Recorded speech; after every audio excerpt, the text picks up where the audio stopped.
Chapter 120. Compared to the other womenfolk's disappointment, Princess Shangde was extremely happy. There was only one such good thing in the entire great Ming dynasty. This showed the importance of this piece of music. Thus, she became even more curious about Yang Qindong, who gave her this gift. Why did he give her such an expensive gift? Was it only because she was a princess? But what if the other princesses also requested Yang Qindong to hold birthday banquets for them? What would he do? The birthday banquet ended with a small mountain of good things. Next, the womenfolk ate some other food and left the palace in 2s and 3s to return to their own residences. Hu Yan also took a carriage back to the Hu residence. As soon as she entered, the servant girl Xiaoqing greeted her with a mysterious expression. Miss, quickly go back to your room and take a look. The East Marshal has given you a big box. Big box? The East Marshal gave it to me. Hearing this, Hu Yan couldn't help but quicken her pace and trot back to her room. Then, she opened the box with curiosity and excitement. The first thing she saw was a birthday music box that was even bigger than the one Princess Shangde received. On top of the box was a merry-go-round. After the switch was turned, the beautiful melody of a birthday song immediately sounded. Hu Yan was so happy that she couldn't bear to put it down. Miss, what is this? It can actually make its own sound, and it's so exquisite. Xiaoqing's voice suddenly sounded behind her. Hu Yan was so frightened that she turned around and covered her mouth. She clearly remembered what Madame Shui had said about this being the only one in the entire Great Ming dynasty. Now, there was an even better birthday music box in her hands. Didn't Yang Qindong commit the crime of deceiving the emperor? Xiaoqing, forget everything you saw just now. No matter who asks, you can't say that you've seen such a thing. Do you understand? Hu Yan said very seriously. Xiaoqing was confused. In all her life, this was the first time she had seen her miss speak to her so seriously. After instructing Xiaoqing not to talk nonsense, Hu Yan carried the beautiful music box to the bedside. She opened the quilt and dove in. By doing this, she could prevent the sound from spreading out, and she could enjoy the beautiful sound alone. Of course, the sweetness was still in her heart. Through this matter, she knew that Dong Shuai had her in his heart, which was the happiest thing. While Hu Yan was thinking about Dong Shuai, Yang Qindong had already left the imperial palace and returned to the Yang clan manor. As soon as they entered the manor's inner courtyard, Yang Qindong took off his 5th-rank official robes and said to Tiger's Mane, "Spread the news that I, young master, fell when I fell from my horse and needed to rest for a while." "Ah! Young master, did you really fall somewhere?" Tiger's Mane was shocked when he heard the news. He looked closely at Yang Qindong. "You were with him the whole way. When did you see the young master fall off his horse?" "This is just a way to get some peace and quiet." Yang Qindong smiled bitterly and shook his head. But he also knew that it was because Tiger's Mane was too concerned about him that he lost his basic judgment. Oh. Tiger's Mane smiled foolishly and scratched his head. He nodded and turned to go about his business. Not long after, many people in the capital knew that the 6th young master of the Yang clan fell because he was riding too fast. This matter was passed to Wang Zhen through the brocade guard. He was surprised at first, then shook his head with a smile. He's avoiding trouble. This is also good. It's not a good thing to be too outstanding. It seems that we should let the emperor know. When Wang Zhen went to see Zhu Qizhen and told him about Yang Qindong falling off his horse, the young emperor quickly figured out the crux of the matter. He smiled and said, "It seems that we are too concerned about Yang Qindong. This kind of concern is too much for him to bear. Forget it. Since it's like this, arrange for an imperial physician to take a look. Tell him that we will allow him to rest for a period of time." After holding a birthday banquet and sending gifts, Yang Qindong finally got rid of Zhu Qizhen's concern and was able to take a breather. He wanted to rest well and do what he wanted to do, but the situation did not allow it.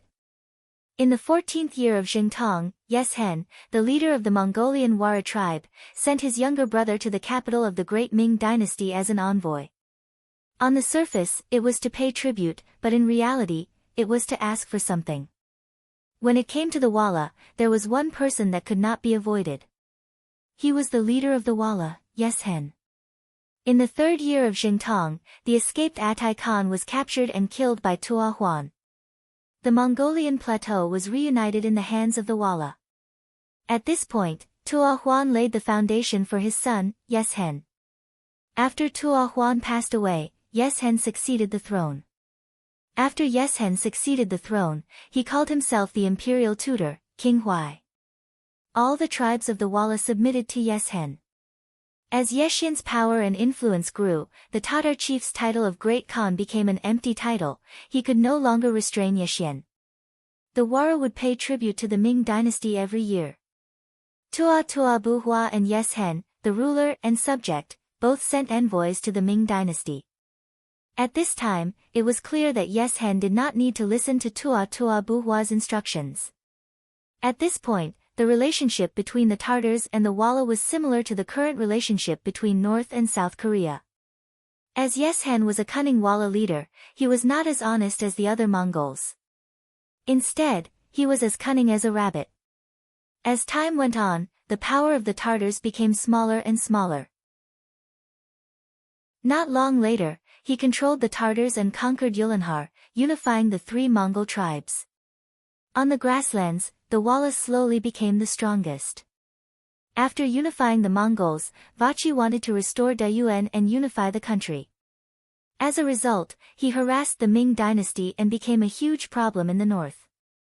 Wang Jin used power. Not only did he not strengthen the border, but he also accepted bribes from Vachi and smuggled goods with the Vachi nobles. For the sake of profits, Wang Jin asked his best friend, Guojing, to make large amounts of arrows and give them to Vachi. Vachi would return good horses to Wang Jin as a form of repayment. To get on the good side of Vachi, Wang Jin also treated the envoys well and rewarded them. Ever since Vachi established a tribute relationship with the Ming dynasty, he would send envoys to the Ming dynasty with good horses and other goods. The Ming dynasty government would reward the envoys accordingly. Under normal circumstances, the reward would slightly exceed the value of the tribute. At the same time, the envoys had to be rewarded as well. As a result, Vachi was very willing to pay tribute to the Ming dynasty in order to obtain the wealth of the Central Plains. According to the original rules, Vachi could not send more than 50 envoys to the Ming dynasty each year. Later on, Vachi's greed for the rewards from the Ming dynasty grew, and the number of envoys increased day by day. For example, this time, the periodical Qing had brought a group of 2,500 envoys. In order to receive more rewards, he had falsely reported that it was 3,000 people. As soon as he entered the capital, the name he heard the most from the Wala spies in the capital was Yang Qindong. In the capital, when Yang Qindong was mentioned, the immortal abode had to be mentioned. The periodical Qing brought Captain Tuj's group of 5 to this place, which was known as the most delicious and fun place in the capital. If one hadn't entered the immortal abode, they wouldn't have known that people could still live like this. The delicacies here were things they had never tasted before, the music they had never heard before, the drinks and desserts they had never seen before, and even the chess and cards they had never heard of before. He only wanted to come here to try the fresh food before leaving. Who would have thought that after entering this place in the afternoon, he would only leave reluctantly when it was time to close for the curfew? Even then, he still looked like he had not had enough of it. After half a day, when went to pay the bill, he found that they had spent a total of 120 taels of silver. They hadn't even had a chance to play, but they had already spent so much money. If they tried everything, they probably wouldn't even have enough silver in their pockets to pay the bill. When the group of 5 returned to the relay station, the periodical Qing still had a look of reminiscence on his face. Let's go there early tomorrow and find a good place to play for another day.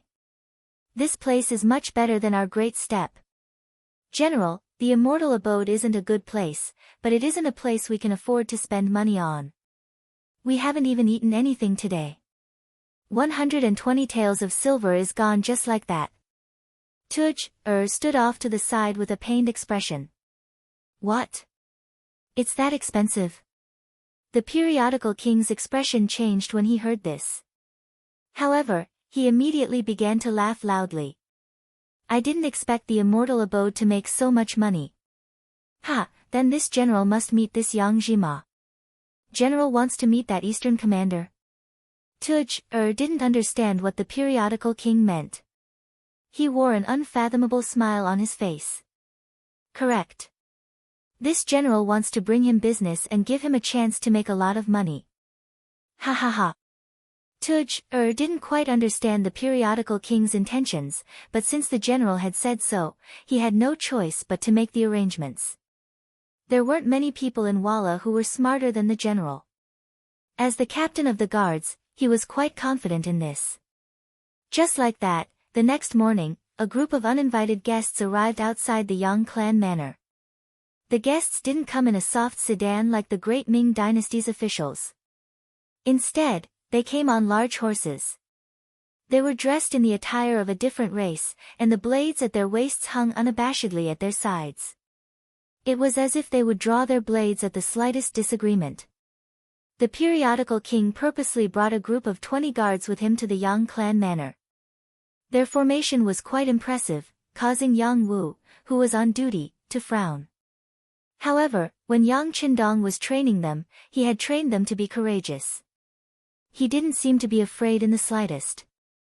Instead, he boldly stood in front of the group and shouted, "This place belongs to the Crown Prince's steward, Sir Yang."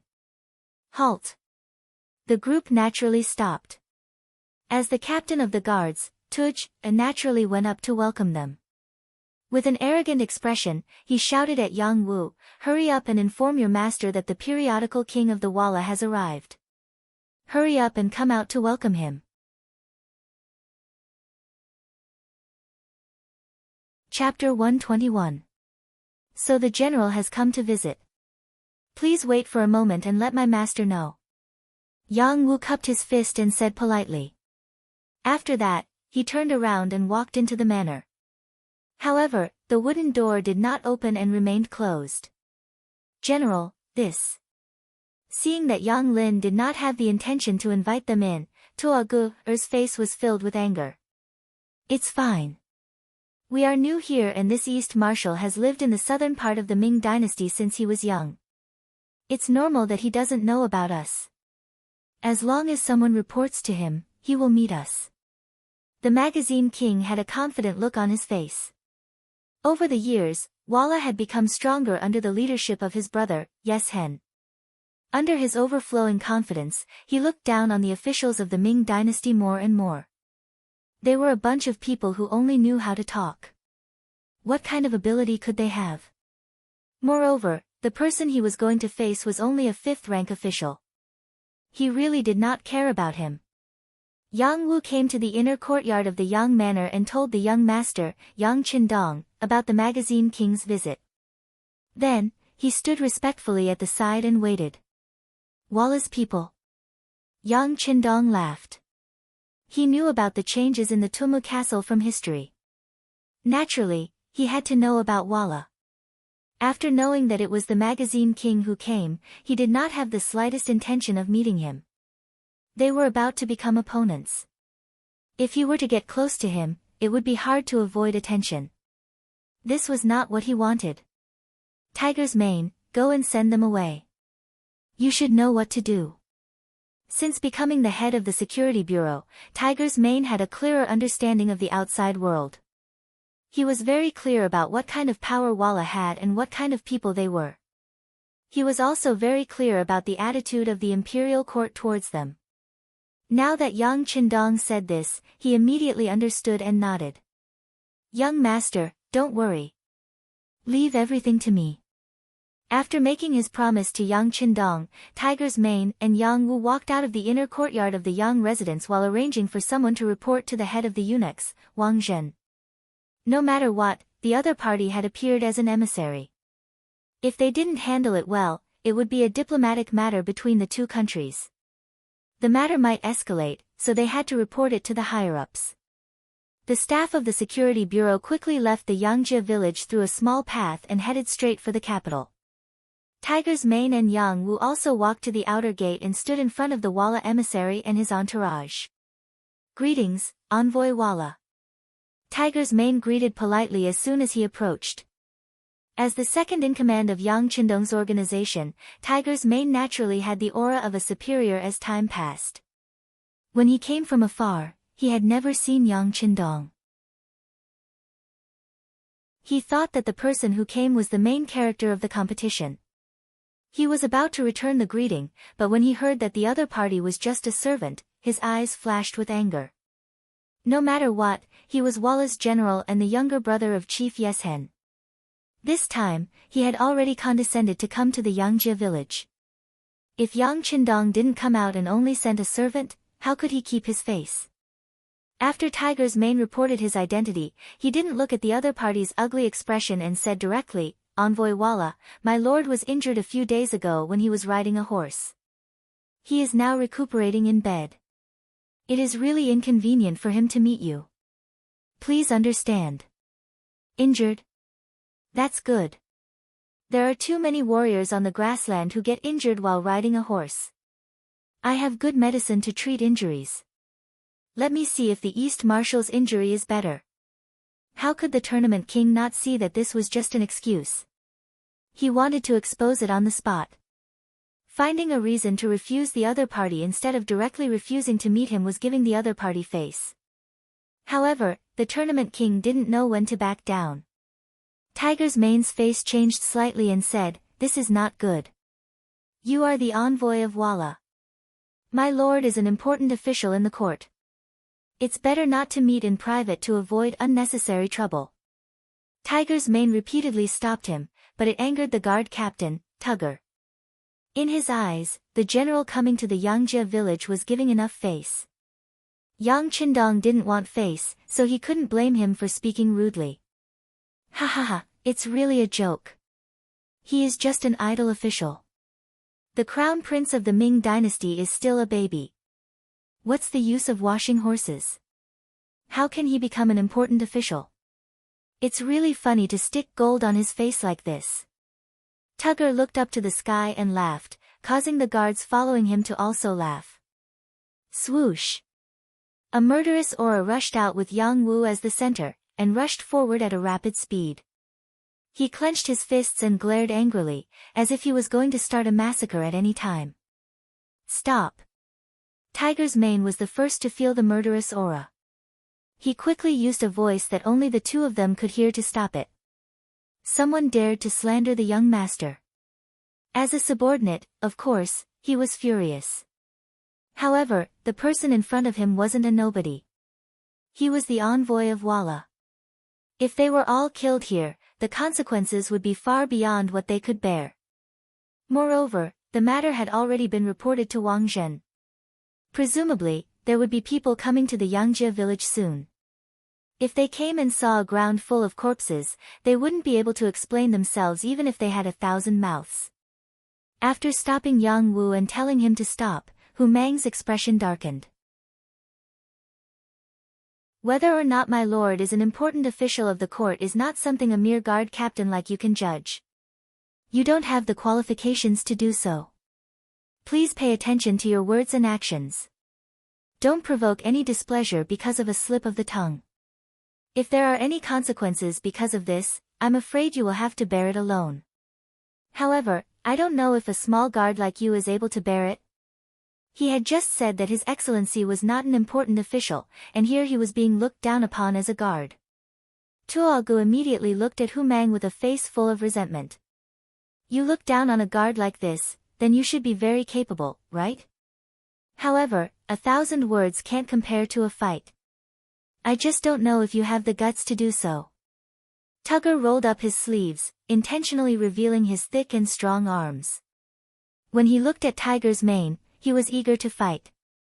As the guard captain of the competition king, he was naturally a person with outstanding skills.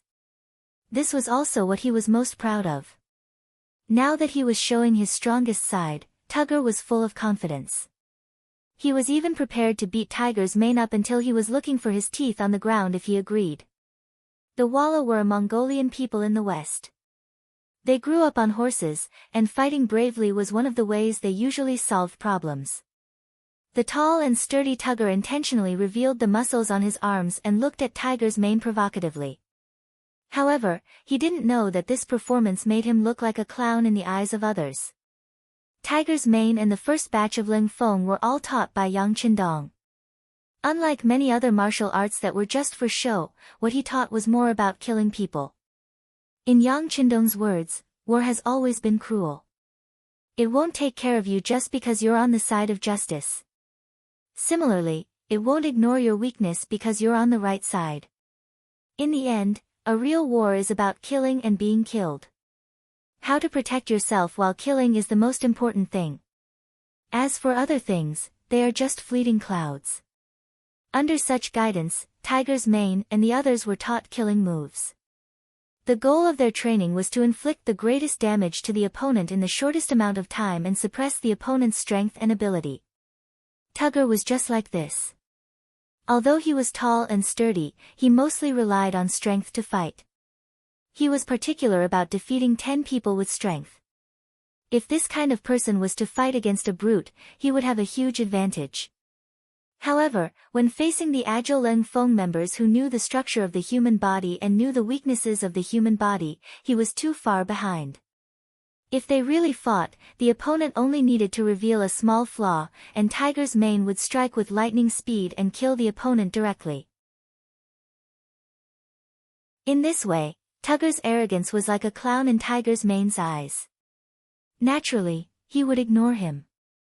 Tiger's mane's disregard, in Tugger's eyes, he thought that the other party was afraid. He laughed maniacally like a general who had already won the battle. When he thought that his momentum had shocked Tiger's mane and the others, he gave a look to his subordinates and prepared to break into the Yang family manor. Just when Tugger thought that he had the situation under control and wanted to perform well in front of his master, the tournament king, he suddenly heard the sound of horse hooves. Then, behind them, a group of about 50 iron cloak guards wearing flying suits approached from afar. The sudden appearance of the Ming dynasty's brocade guards forced Tugger, who was about to make a move, to stand still. He even intentionally glanced at General Wang beside him. "Don't be afraid. We didn't do anything wrong. Even if the Ming dynasty's emperor came, what can he do?" The tournament king said arrogantly. Just from this sentence, it could be seen that in Walla's bones, they clearly looked down on the Ming dynasty's army and even the Ming dynasty's ruler, Ming Yingzong Zhu Qizhen. Speaking of which, it wasn't that the Walla were arrogant. In fact, in this world, the strong were respected. Just like the Ming dynasty's Emperor Qingzu's 5 expeditions to the Mongols, the Walla at that time were very respectful to the Ming dynasty. However, in these years, the Ming dynasty had changed 3 emperors and no longer fought with the Walla. As time passed, they forgot how powerful the Ming dynasty was. This was a good example of the saying, "Weak countries have no diplomacy." Tiger's mane had already seen through Tugger's arrogance and their intention to make a move. In order to ensure the young master's absolute safety, he had already made a gesture when no one was paying attention. No one knew that not far away, Yang Qindong's personal guard, Dao Xiao, had been paying attention to all the movements here. Even the safety of the Type 95 in their hands was unlocked and a silencer was installed. They were only waiting for an order to quickly eliminate the Walla team that came to provoke the Yang family manor. Chapter 122. This was the huge difference between modern weaponry and cold weaponry. It was able to quietly finish off the opponent. Although there might be some trouble afterwards, as long as the scene was cleaned up, even if there were suspicions, there would be nothing they could do if they couldn't find any evidence. But before Tiger's man could give the order, the embroidered uniform guard had already arrived. This speed was enough to show just how important Yang Qindong was to Wang Zhen. As expected, there were no eternal friends, only eternal interests. After investing so much money into the immortal abode, if anyone wanted to harm the East Marshal, Wang Zhen's attitude would be the first thing they would have to deal with. The embroidered uniform guard had arrived, led by a Qianhu official who was also Wang Zhen's trusted aide, Tang Tong. The order that Tang Tong received was to bring the tile emissaries back to the capital. She also strictly ordered the soldiers guarding the city gates to not allow them to leave the city as they pleased. They were also not allowed to appear in the Yangjia manor a second time and cause trouble. After receiving this order, Tang Tong rode over with his men. When he saw that the Walla emissaries were still pacing back and forth outside the gates of the Yang clan manor, he couldn't help but sigh in relief. Soon after, he rushed over with a look of disgust on his face.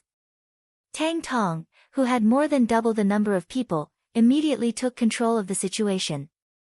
First, he surrounded Tuj and the others. Then, with a stern face, he sternly said, "You came to my Ming dynasty with the status of a vassal state to pay tribute, so you should abide by the rules here. How can you leave the capital without asking for permission and come to the residence of Lord Yang? Just what are you trying to do?" This Tang Tong actually had some tricks up his sleeve. At the very least, he knew how to gain the upper hand by a show of strength. According to the rules, emissaries could enjoy a certain amount of freedom when entering another country, but only within a certain range. If they wanted to go beyond this range, they had to report it. But because the envoys from Vala came every year, as time passed, no one really paid attention to this rule. But this didn't mean that it didn't exist. At the very least, Tang Tong's words were reasonable, and Tuj didn't know how to respond. He could only look at the magazine King to see his master's opinion. The periodical King saw that the embroidered uniform guards had arrived not long after he arrived. He knew that this young Qindong's power was not small. Since he wasn't prepared enough and had overstepped his boundaries, he wouldn't be able to gain anything by staying here. This general only saw that the scenery here was not bad and couldn't help but come here. Since the Ming dynasty has rules, then let's just go back. To everyone's surprise, the magazine King compromised. His attitude was extremely sincere, as if he had really come here casually. After saying this, he was the first to turn and return to the capital, Tuj, and the other guards hurriedly following. Soon, they disappeared from everyone's sight, which caught Tang Tong off guard. As one of Wang Zhen's confidants, he naturally knew his master's attitude towards Walla. In the past, every time he came to pay tribute, he would give his master a lot of gold and silver. But this time, he didn't bring any gifts either because he forgot or because of other reasons. This already made his master a little unhappy. This time, Tang Tong came here with the intention of making things difficult for the magazine King and reminding him. But he didn't expect that the magazine King would leave so straightforwardly. From the beginning to the end, he didn't even have the slightest intention of confronting him, which made Tang Tong unable to find a place to say anything. Tang Tong was a little dissatisfied that the matter was resolved so easily. This should have been an opportunity to perform meritorious deeds, but now he missed it. He was unhappy, but he didn't say anything to Tiger's Mane. He only said that if anyone came to the Yang family manor to cause trouble in the future, he should send someone to inform him and he would deal with it. Then, he turned and left with the embroidered uniform guards.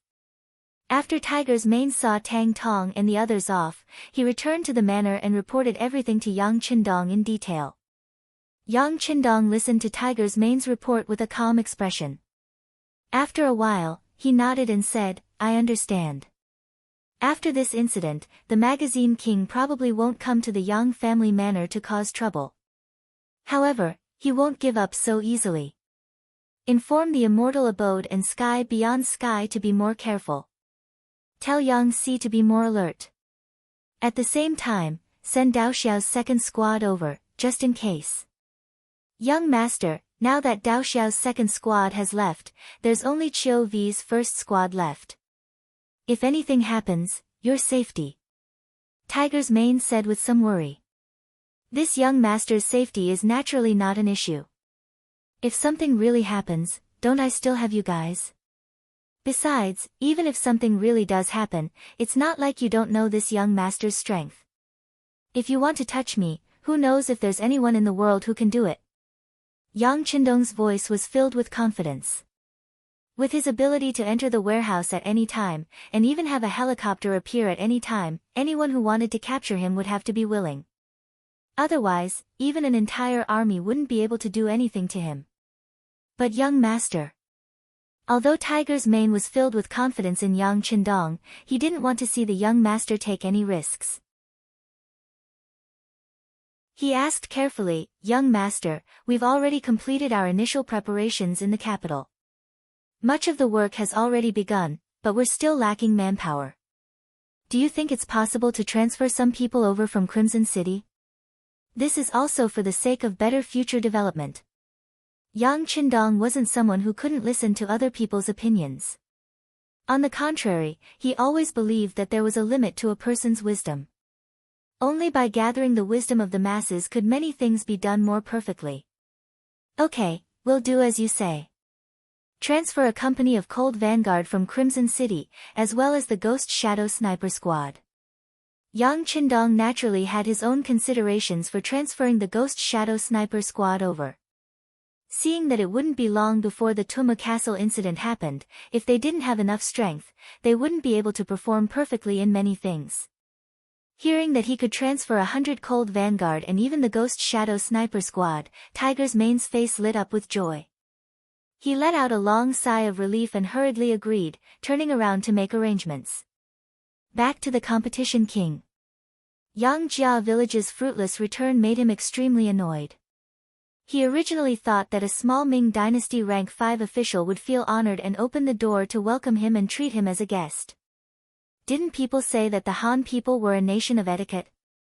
However, why did Yang Qindong not want to see him at all?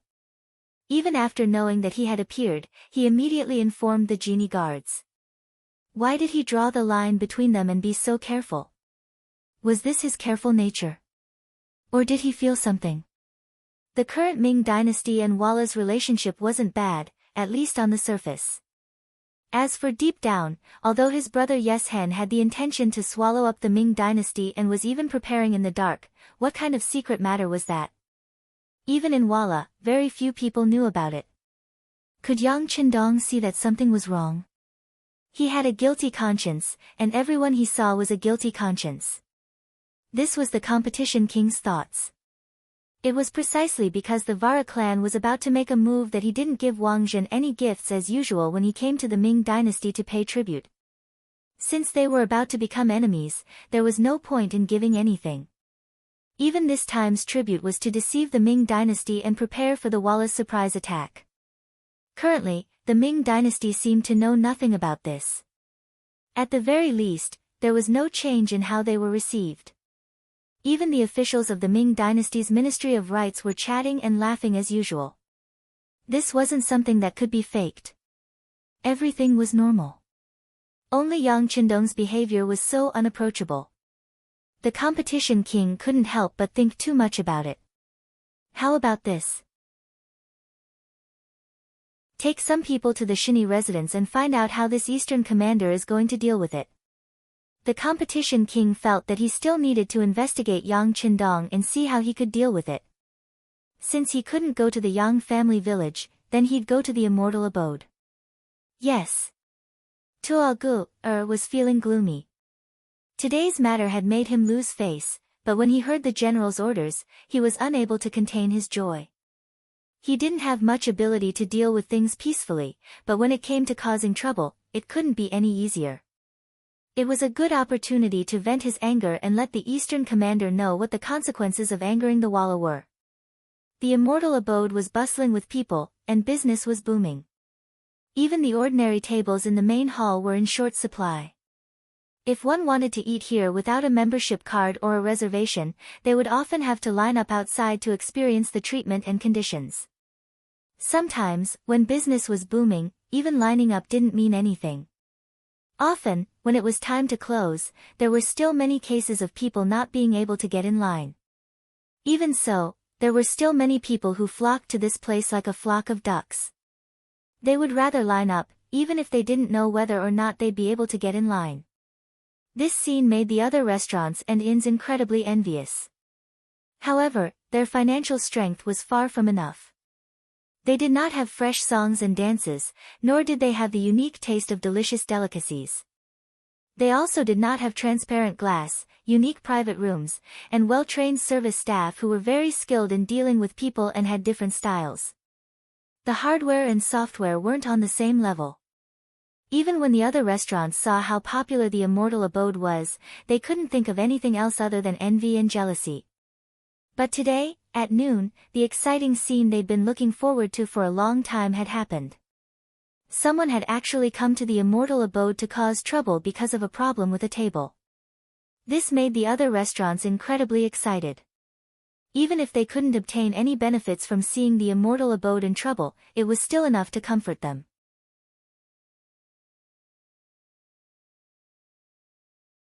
Chapter 123. Ever since the Immortal Abode opened for business, even the Emperor and Empress had personally attended. Numerous civil and military officials had also come to congratulate them. In addition, the embroidered uniform guard could appear at any time, reducing the chances of someone causing trouble to a minimum. Even if there were customers who were dissatisfied with not being able to sit at a table, they could only endure due to the reputation of the Immortal Abode. As time passed, the guests who came here got used to it. There were even some who used this as an excuse to take advantage of the situation. For example, when someone offended an enemy, owed money, or was on the wrong side of the road, the Immortal Abode would become their place of refuge. Often, as long as they stood in line, no matter how deep their hatred was, they wouldn't dare to make a move here. In this kind of environment, the employees of the Immortal Abode naturally developed a sense of security. For example, the two supervisors, Mu Lily and Cui Na, used to be the procuress of the 100 Flowers Hall and 9 Arts Workshop. They used to compete in secret. Now that they were both supervisors of the Immortal Abode, they began to compare themselves in secret. Fortunately, Dong Shuai was there to suppress them, so they didn't dare to go too far. On the contrary, they fought over each other, all for the sake of leaving a better impression in Dong Shuai's heart. Although the supervisors of the Immortal Abode had a lot of work to do, and they had to interact with a lot of customers every day, the good thing was that everyone gave them enough face. At the very least, they were in a cheerful mood.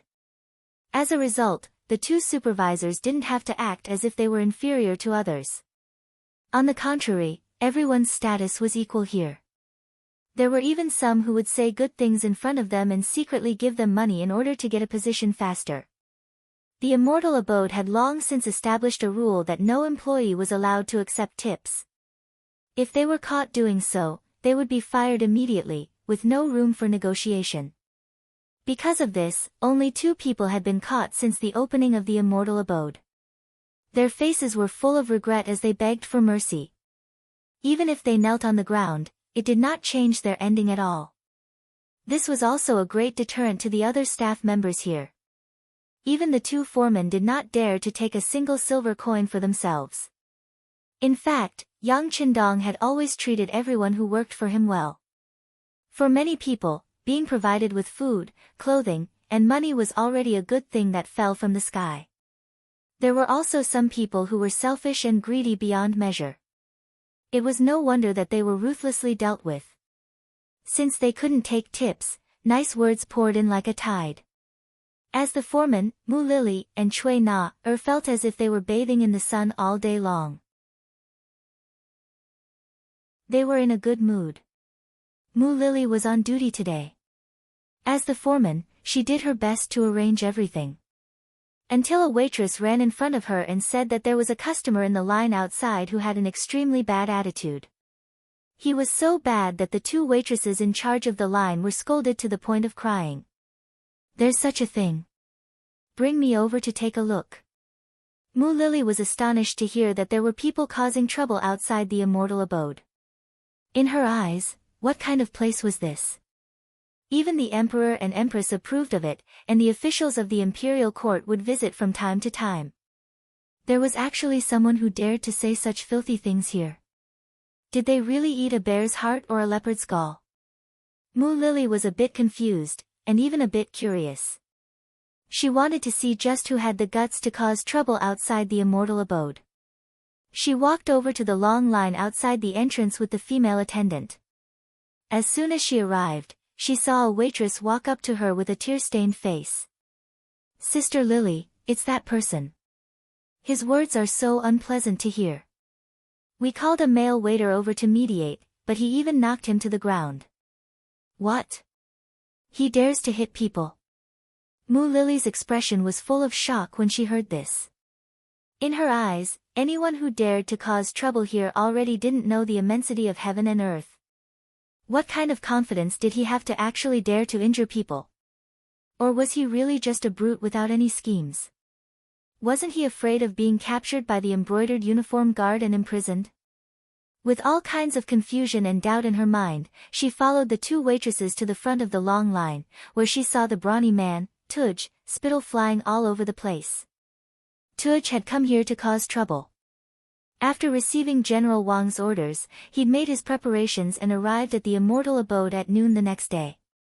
His original plan had been to look for trouble after entering the immortal abode.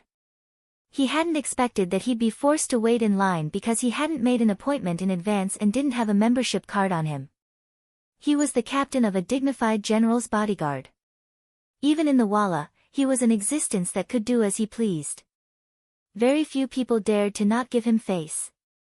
How could he not be angry when he was given the cold shoulder here? Add to that the fact that he'd come here to cause trouble in the first place, he immediately flew into a rage. He began to spout nonsense in the queue, cursing the immortal abode and saying that they were bullying their customers. He even encouraged others to stop spending money here. Those who could afford to spend money in the immortal abode were either wealthy or respectable. What they wanted was face. Naturally, they wouldn't be swayed by Tuj's words. They only looked at him as if they were watching a show. Everyone had noticed that there were embroidered uniform guard members nearby. However, they didn't immediately stop this man in foreign clothing. It seemed like they were waiting for some kind of order. The embroidered uniform guard really did want to arrest him, but it was Tuj's attire that allowed them to recognize him as someone from the Walla. It was very likely that he was part of the diplomatic mission. When it came to diplomatic matters, the embroidered uniform guard didn't dare to act recklessly. They were truly the epitome of what it meant to be an expert in civil wars, but an amateur in foreign wars. By the time Mu Lily arrived, this was the scene that greeted her. Tuo Gu was stomping her feet and cursing something, surrounded by a crowd of onlookers. One of the immortal abode's attendants had been beaten up, and blood was flowing from his nose. He glared angrily at Tuo Gu with the help of a waitress. "What are you doing? Do you know where you are? If you don't explain yourself today, I'll report you to the authorities and have you arrested." Mu Lily looked at the injured waiter from afar. Her eyes flashed with extreme anger. Ever since she'd been promoted to a member of the House of Good Children, she'd been able to speak with many people as equals. She no longer feared the authorities. On the contrary, when she encountered a problem, she would report it to the authorities. Suddenly, an extremely beautiful woman had appeared to criticize him. Even though she wasn't young anymore, she was still in her mid-20s. In Tuj's eyes, she was still extremely attractive. He only felt that the woman in front of him was 100 times prettier than the prostitute he'd found in the red light district last night. His male hormones had officially come online. "Yo, such a beautiful woman wants to work here to earn money? Why don't you follow this captain? I guarantee that you'll live a good life in the future. What do you think?" Tuj's eyes shone brightly. He was like a wolf who'd spotted a sheep. He approached her step by step. She'd interacted with all kinds of men over the years, so she was naturally no stranger to this kind of gaze. Mu Lily sensed a trace of threat, and her aura involuntarily dropped. She took a few steps back, pretending to be unyielding as she said, "What are you trying to do? Let me tell you, I'm a commoner from the Ming dynasty. I'm from a good family. You'd best have some self-respect." "Ha, a good family is good. A good family is clean. I like it." Tuj's brain was currently overtaken by lust. How could he care about such rules? All he wanted to do was to hug Mu Lily in his arms and dote on her. "What are you doing?" Someone in the crowd noticed that something wasn't right. A young man dressed like a scholar took advantage of his tall stature to block Tuj's path. He wanted to stop Tuj's unbearable behavior and reason with him. Tuj felt like he was only a few steps away from touching Mu Lily. However, a figure suddenly appeared in front of him. In a fit of anger, he drew his sword without any explanation and slashed it forward. Holy shit! The scholar's eyesight wasn't bad. When he saw the blade coming, he hurriedly dodged to the side, narrowly avoiding the attack. However, a corner of his robe had been cut off by the blade.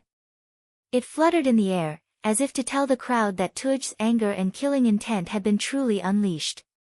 From drawing his sword to slashing it out, the crowd was scared witless. After seeing this person from the Walla's diplomatic mission get serious, no one dared to meddle in this matter. Instead, they all scattered, putting some distance between themselves and the Immortal Abode's main entrance. In this way, Mu Lily and the two attendants who followed her were completely exposed. Tuj's actions just now didn't seem to be inappropriate in the slightest. In the Walla, one's fists were the absolute law. Apart from the women of the leaders and generals, any other woman could be forcefully snatched away with their fists. Oftentimes, when something like this happened, people would call it a man's action. Not only would he not be punished, he would even be praised. Being captivated by Mu Lily, Tuj's current location was now the Walla's territory. The only thought in his mind was to steal this woman away. He didn't care about anything else at all. Someone come, help. Seeing that there was no distance between her and Tuagu, Mu Lily lost her head out of fear and didn't forget to shout loudly. Her gaze also turned towards the embroidered uniform guards wearing flying fish robes not far away. Unfortunately, the embroidered uniform guard acted as if they didn't see what was happening. They'd already arranged for someone to report the incident to their superiors. They wouldn't act rashly until they received orders. Even if Tuj's actions were to kill someone on the street, as a member of the diplomatic mission, he didn't necessarily have to follow the Great Ming Dynasty's laws.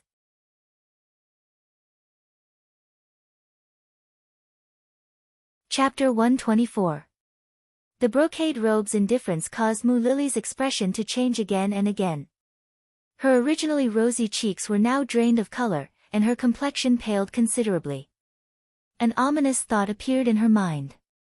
It seemed that she was definitely going to suffer a loss today. If she were to be taken away by this outsider on the streets, the consequences would be self-evident. If that were to happen, she might as well die. Mu Lily was someone who had seen the world. When she was young, she had once been a courtesan. Who knew how many men had set their sights on her, but not a single one had succeeded.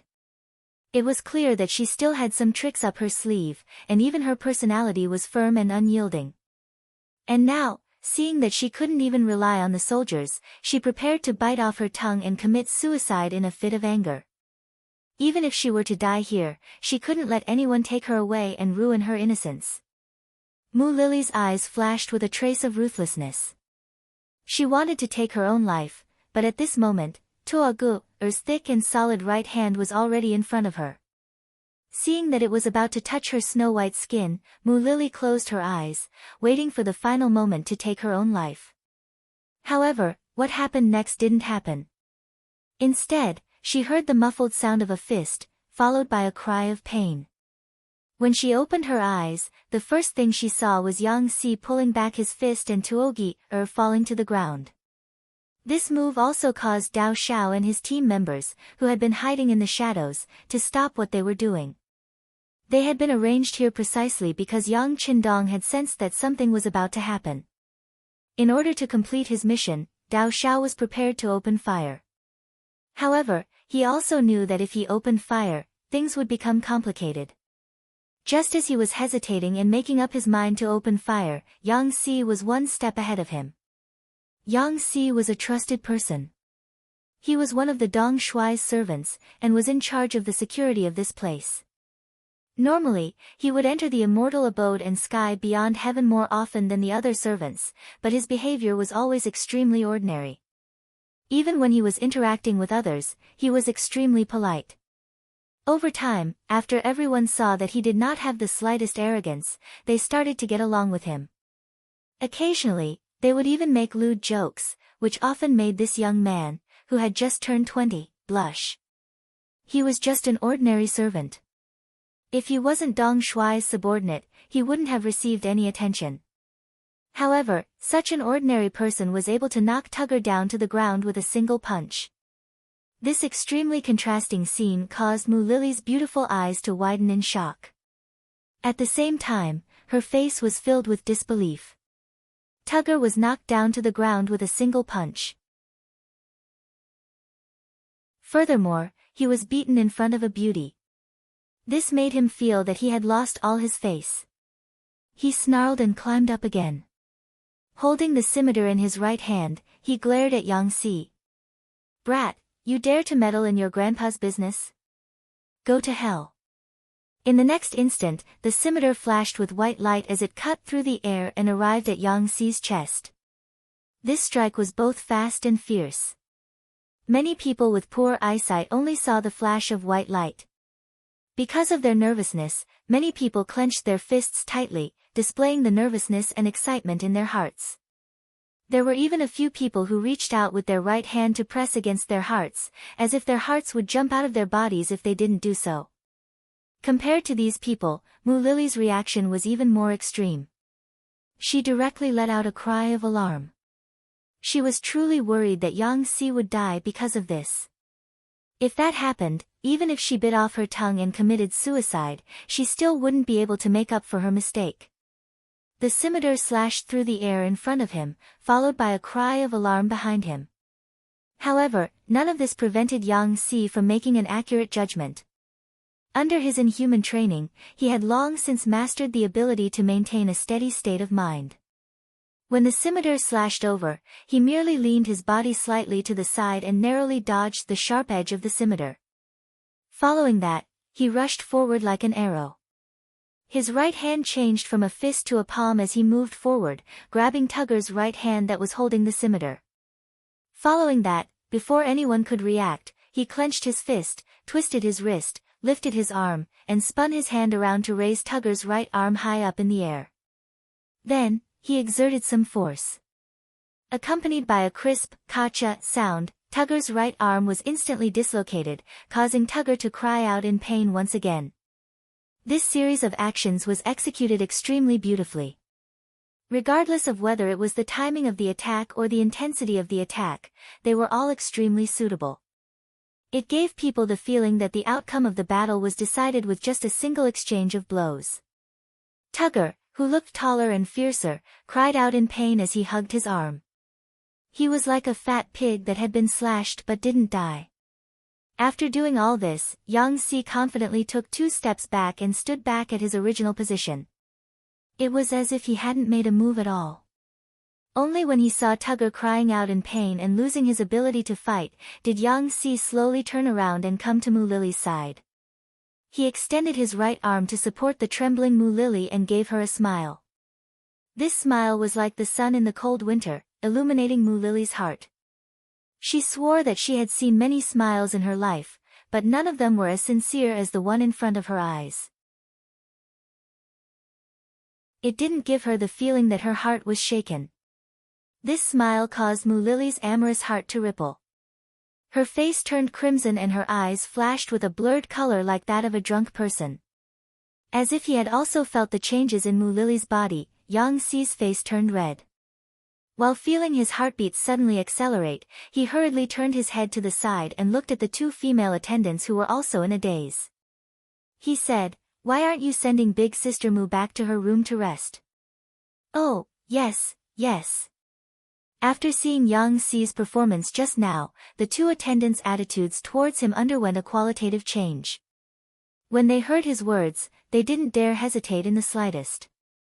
They agreed and pulled Mu Lily, whose body was burning hot, away from this place. Just as Mu Lily and the others entered the immortal abode, a group of embroidered uniformed guards arrived not too far away. They had received orders to stop Tugger from causing trouble here. However, when they saw that the troublemaker had already been taught a lesson, they casually berated him a few times before walking up to Tugger and leaving. As he watched the embroidered uniform guards leave, Yang Xi's intuition told him that this matter wouldn't end just like that. After all, he had dealt with Tugger on the streets. With the embroidered uniform guard's personality, he probably wouldn't let this matter rest so easily. It seemed like he could only immediately report this matter to the young master and let the Dong Shui make a decision. Tugger's arm was reattached by an experienced member of the embroidered uniform guard. Only then did the pain lessen significantly. Now that his body was no longer in so much pain, he returned to his previous arrogant self. He bluntly asked why the embroidered uniform guard hadn't taken down the person who had injured him. Just as Tugger was criticizing the embroidered uniform guard for their unfairness, the embroidered uniform guard appeared. Beside him was a eunuch dressed in eunuch robes. Moreover, from the way the others treated him, it was clear that this person's status wasn't low. His name was Qian Sengbao, and he was the supervising eunuch of the Imperial Horse Directorate. He could be considered a well-known figure among the eunuchs. Of the 24 eunuchs of the Ming dynasty, the Ceremony Directorate and the Imperial Horse Directorate were the most important. The Ceremony Directorate was the first of the 12 directorates, and it was often in conflict with the Prime Minister. Although the Imperial Horse Directorate was the last to be established, it was in charge of matters related to the Ministry of War, such as the Imperial Horse Directorate. Even Wang Zhen wasn't able to hide the truth from the eunuchs. There were many people below him who didn't completely listen to his orders. For example, the eunuchs Jining and Gao Rang of the Ceremony Directorate often didn't listen to his orders. There was also this Qian Sengbao. Speaking of Qian Sengbao, he was also deeply trusted by Zhu Qizhen. He had once given an imperial edict to Wang Zhen's nephew, Wang Lin, to the embroidered uniform guard commander Qian Sengbao, and to the eunuchs Qian Sengbao's nephew, Qian Liang, Gao Rang's nephew, Gao Yu, Chao Jixiang's brother, Chao Zheng, and Kai Zhong's nephew, Kai Gu. From this, it could be seen that Qian Sengbao was greatly favored by the emperor. After being favored by the emperor, he became the supervising eunuch of the Imperial Horse Directorate. His position was second only to the head eunuch of the Imperial Horse Directorate, Chen Guan. Because this matter involved an envoy, and because weapons were used, Qian Sengbao hurried over to deal with it. He just happened to meet the embroidered uniform guard at the door. Knowing that the embroidered uniform guard was a special envoy from the Walla, Qian Sengbao very courteously followed him to see Tugger. They just happened to hear him shouting. "Eunuch Qian, you've already heard the matter. My Walla envoy was beaten up by a commoner of the Ming dynasty. Shouldn't you give us an explanation?" The embroidered uniform guard commander's face was filled with anger. This was the same as slapping his face. If he couldn't get an explanation, how could he still have the face to lead the envoy? Qian Sengbao originally wanted to say that he received news that Tugger attacked first, and because of this, he almost injured a commoner of the Ming dynasty. However, when he thought about how no lives were lost, and the one who was injured was Tugger, he felt that he had already earned some face. Since that was the case, it wasn't a big deal to hand over the person who beat him up and end this fight. After all, the Ming dynasty and the Walla still valued peace. Tang Qian who did it? Qian Sengbao saw the embroidered uniform guard's Tang Tong and waved his hand to call him over. Tang Tong was in charge of monitoring the envoy. Previously, when the embroidered uniform guard commander went to Yangjia village, he was the one who showed up. This time, when Tugger was beaten up, he was still the one who came forward to investigate the matter. Qian Sengbao's status was higher than Tang Tong's. Since the other party asked, Tang Tong couldn't not answer. After thinking for a moment, he replied, "I heard that it was done by one of Yang Shima's servants." Yang Shima? Yang Qindong? That Dong Shui? Qian Sengbao chuckled, and an imperceptible coldness flashed through his eyes.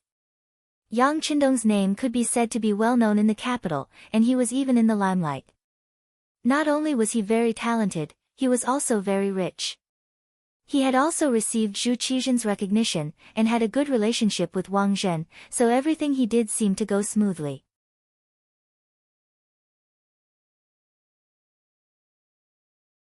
Chapter 125. But at the same time, because he was too close to Wang Zhen, he attracted the displeasure of some other eunuchs. Qian Xingbao was one of them. Originally, because the emperor valued him, especially Princess Chengda's birthday, it was completely arranged by Yang Qindong. It was the first time in the history of the Ming dynasty that a foreign minister was arranged for the princess' birthday. Some people who had ideas didn't dare to act rashly. In addition, he had a good relationship with Wang Zhen, so Qian Xingbao couldn't find a suitable reason to find trouble with Yang Qindong. Now, this person's servant was actually involved in this matter. As a result, it was perfectly justifiable to arrest this servant. At that time, if this Yang Qindong was sensible, he would take out a large sum of money and give it to Qian Xingbao. If not, Qian Xingbao would destroy his prestige. No matter what, Walla's envoy was injured this time. We have to give him an explanation. Should Qianhu Tang bring people to call the servant? Of course, we're just investigating the truth of the matter. We're not saying that he's guilty. Qian Xingbao had a sinister smile on his face, as if everything was for the public good. Asking Tang Tong to arrest Yang Qindong's servant was to destroy the relationship between Dong Shuai and Wang Zhen. Who didn't know that Tang Tong was eunuch Wang Zhen's subordinate? Qian Xingbao was wholeheartedly for the public, and he came out in front of Walla's envoy. He didn't have to worry that Tang Tong wouldn't do it. Otherwise, it would be openly disobeying the orders of his superior. Even if a lawsuit was brought to the emperor, Wang Zhen wouldn't be able to plead for his servant. Tang Tong wasn't stupid at all. On the contrary, he was very shrewd. Otherwise, he wouldn't be able to become a Qianhu. How could he not see Qian Sengbao's intention? However, the situation was like this. He had no other choice but to do it. He thought that if he explained properly when he went to catch the servant, he would not destroy the relationship between eunuch Wang and Dong Shuai. After all, they were both beneficial if they cooperated, and harmful if they separated. Presumably, Dong Shuai should be very clear about this point. He would definitely not destroy the harmony between everyone because of a servant. Alright, I'll go capture them right away. After receiving the order, Tang Tong led her subordinates towards the immortal abode. The immortal abode wasn't affected by what was happening outside. What happened outside the gate was just one of the topics that everyone talked about. Compared to most people's indifference, Mu Lily was extremely nervous. After a while, her heart slowly calmed down. Then, she began to worry about Yang Si. Wounding Tile's messenger in the middle of the street was a serious crime. She didn't know how a mere servant like him could be so skilled. This time, he had caused such a big mess. He wondered if anything would happen to him. Although Dong Shuai was very capable, this was only a servant's accident. How much effort would he put in? If Yang Si was punished because of her, or even arrested by the brocade guard, what would she do? Just when Mu Lily was blaming herself, Madame Snow came to her room to rest. When she smiled, 2 shallow dimples appeared on her cheeks. With Dong Shuai's nourishment, she looked even more indescribably beautiful. Sister Mu, why did you call me here in such a hurry? What's the matter? Madame Shui was arranging the performances in the front hall. Suddenly, a waiter told her that Mu Lily was looking for her. She was very anxious. She put off all her work and came here because of the sisterly love between sisters. Seeing Xiao Yushua, Mu Lily acted as if she had seen her savior. She stepped forward and grabbed Xiao Yushua's wrist. Yushua, you must help me this time. What's going on? Madame Shui knew that Mu Lily was a strong-willed person.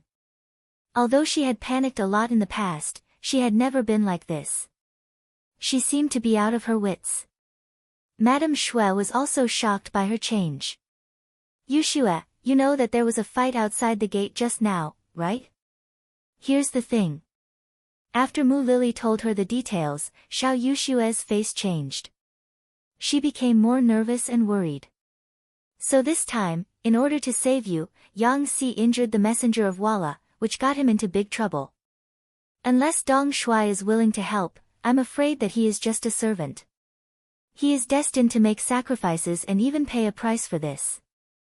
Mu Lily was so anxious that she burst into tears. Wait, Sister Mu. Don't worry.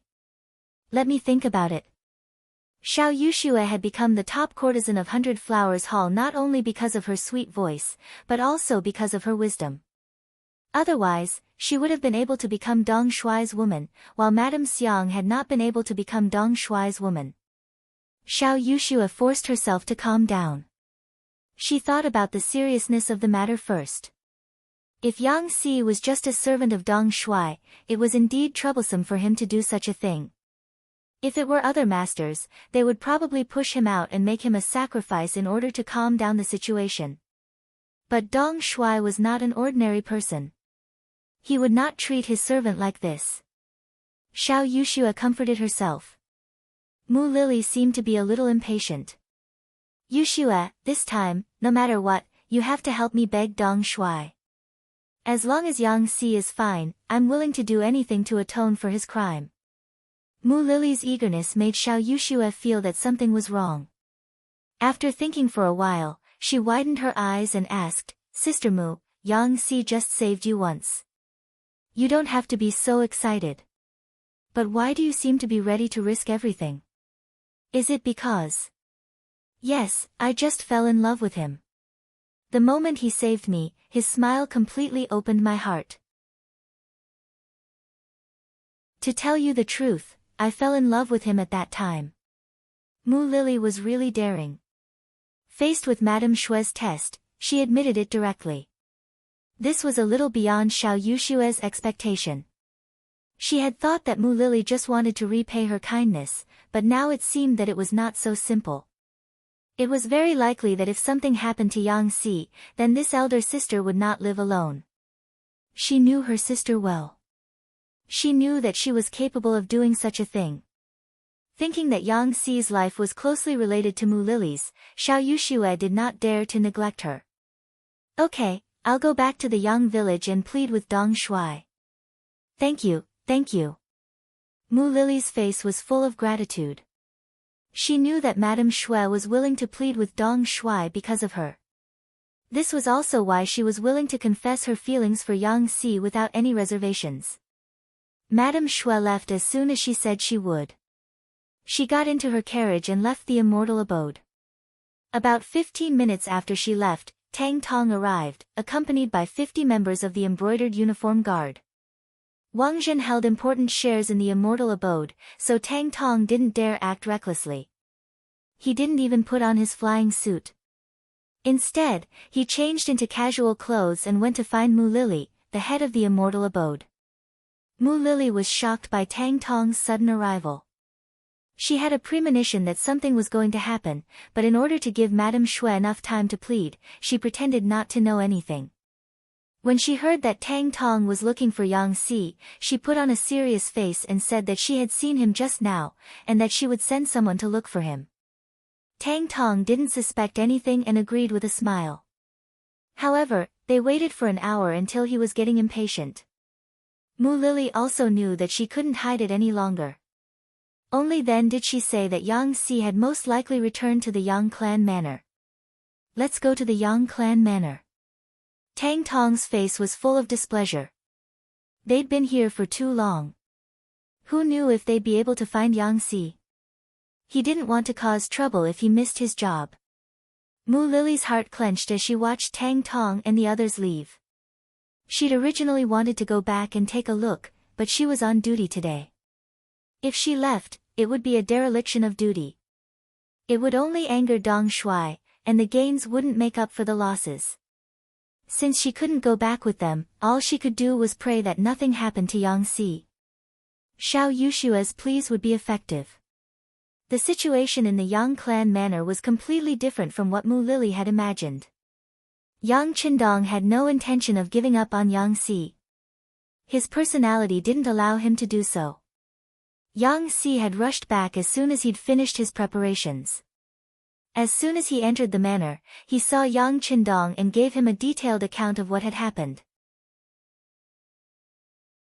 Then, he half knelt on the ground. His actions today were a little rash, But seeing that the embroidered uniform guards were only watching the show without making a move, he could not just stand by and watch Mu Lily be taken away. If that was the case, he was afraid that it would make the young master unhappy. Yang Qindong was writing something in his study. It was a new song and a new book. The area covered by Yang Bao was no longer limited to the capital. He had already reached Tianjinwei, and the next step was to prepare to enter the auxiliary capital, Nanjing. Although this might take some time, the necessary preparations had to be made. As he wrote, he listened to Yang Xi's report. From the beginning to the end, there was not the slightest change. Even when he heard that Tuogir's arm had been dislocated, he still continued to write with vigor. Xiao Yin, who was grinding ink at the side, trembled. She was clearly afraid when she heard this. "It's fine." Yang Qindong had no choice but to put down his brush. He gently placed his hand on the back of Xiao Yin's hand and gave her a comforting smile. Then, he slowly turned his gaze to Yang Xi, who was kneeling on the ground. "You did the right thing. Get up." "Thank you, young master." The words, "did the right thing," made Yang Xi feel as if he had been pardoned. He stood up, and Tiger's Mane and Beta Persei, who were standing to the side, hurriedly reached out to help him up. In the past few days, they had gotten along very well, as if they were blood brothers. Of course, they didn't want to see their brother make any mistakes.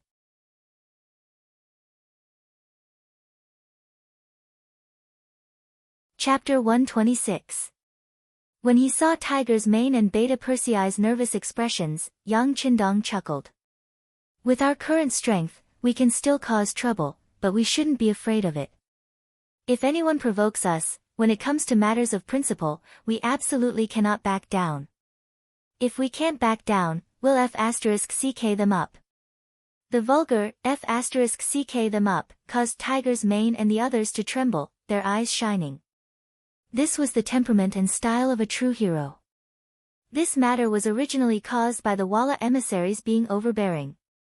They wanted to see me, but couldn't, so they had no choice but to target the immortal abode. Yang Qindong's mind was very clear, and he quickly thought through the entire situation. Since this matter has come, there's no way to avoid it. If that's the case, then we'll just have to face it as we should. Yang Qindong spoke with a face full of confidence. This confidence came from his large warehouse. With it, he didn't believe that there was anyone in this world who could harm him. If it weren't for the sake of the great Ming's people, and the fact that he didn't want them to experience the flames of war, he would have already used Crimson City as the center and slaughtered his way into the great Ming's interior. If he didn't want the common people to suffer, then he had to play a big game of chess. In the process of laying out his plans, he had to endure patiently. However, enduring patiently didn't mean that he had no principles to back down. For example, Yang Xi's actions were within his rights.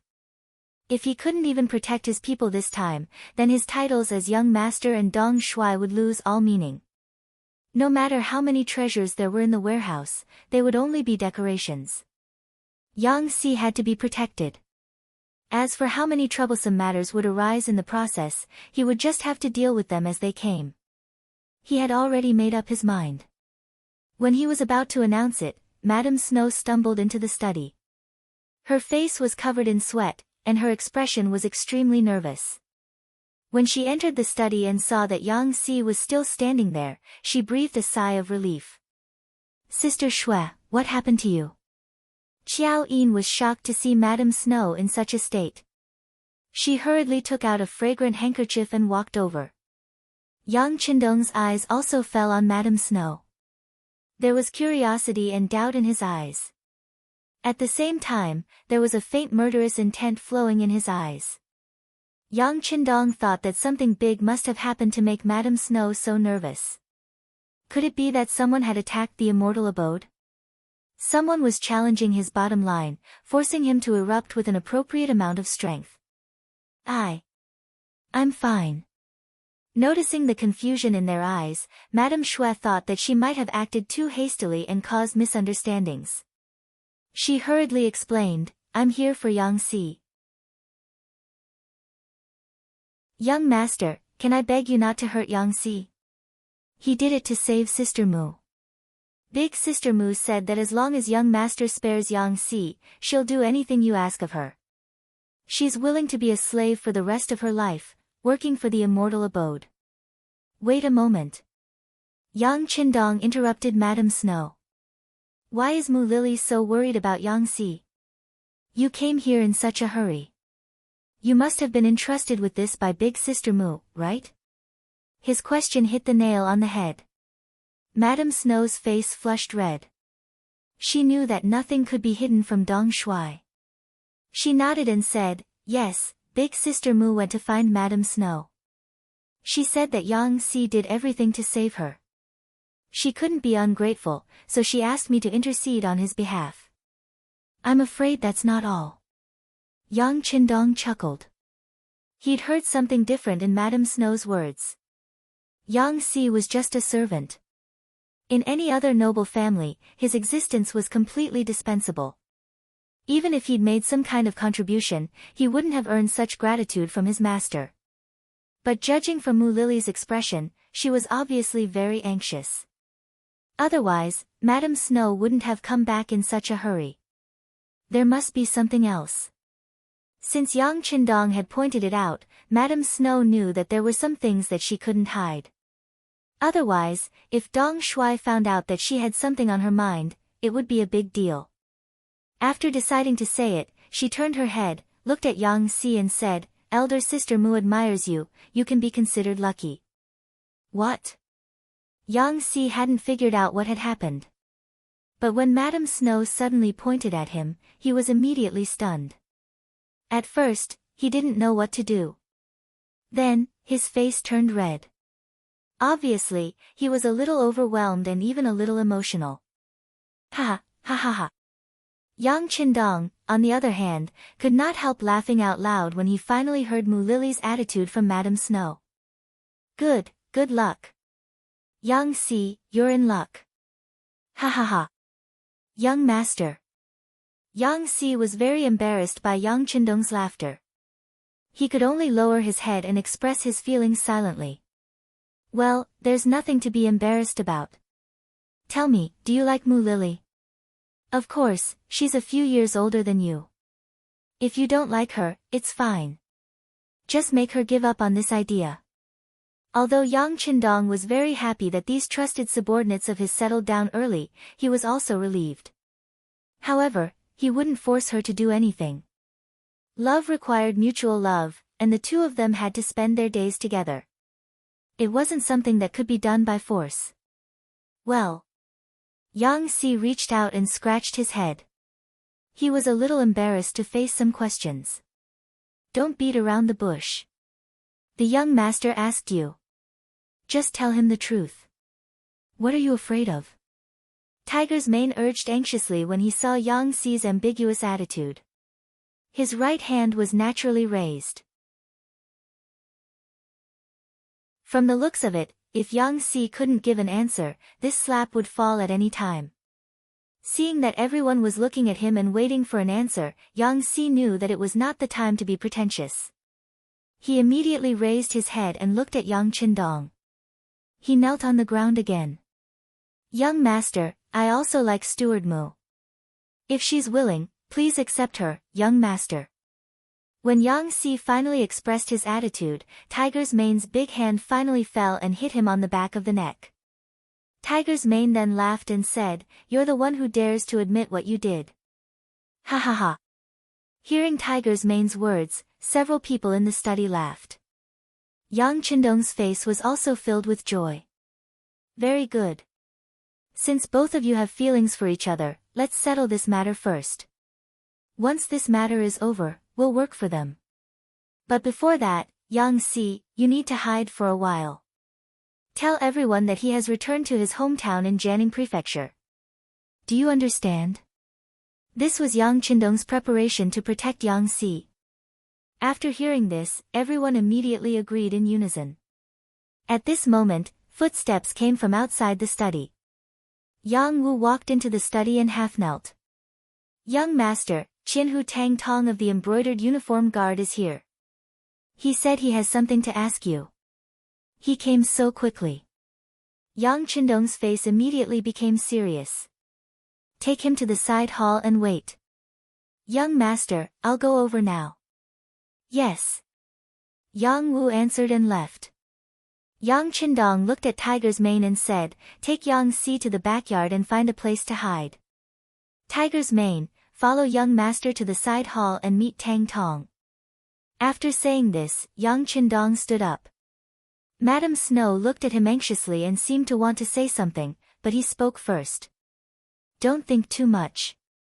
Yang Si will be fine. Yang Qindong went straight to the side hall. Madam Snow was still a little uneasy. Xiao Yin, who stayed behind, held her hand and comforted her. Sister Snow, don't worry. With young master here, Yang Si will never be handed over. These words weren't words of comfort, but Xiao Yin was well aware of the close relationship between the young master and the retainers. It's just that some things can't be explained to others. You can only rely on yourself to observe and see with your heart to understand a thing or two. Tang Tong had just been led into the side hall by Yang Wu when Yang Qindong and Tiger's Mane appeared in the side hall. Seeing Yang Qindong in green, Tang Tong did not dare to be arrogant. She quickly sat up and saluted with her hands folded. Greetings, Yang Qindong. Ha, Chiliarch Tang, you're welcome. Yang Qindong pointed to the chair with a smile on his face. Thank you, Yang Qindong. Tang Tong said politely and then sat down again. A maid brought tea and put it in front of Tang Tong and Yang Qindong. Then she left. As a guest, Tang Tong gently picked up the teacup and took a sip. Then she nodded with a look of enjoyment. Dong Shuai's tea is really good. Chiliarch Tang, you're welcome. If you like it, you can take some back when you leave. Yang Qindong still had a smile on his face.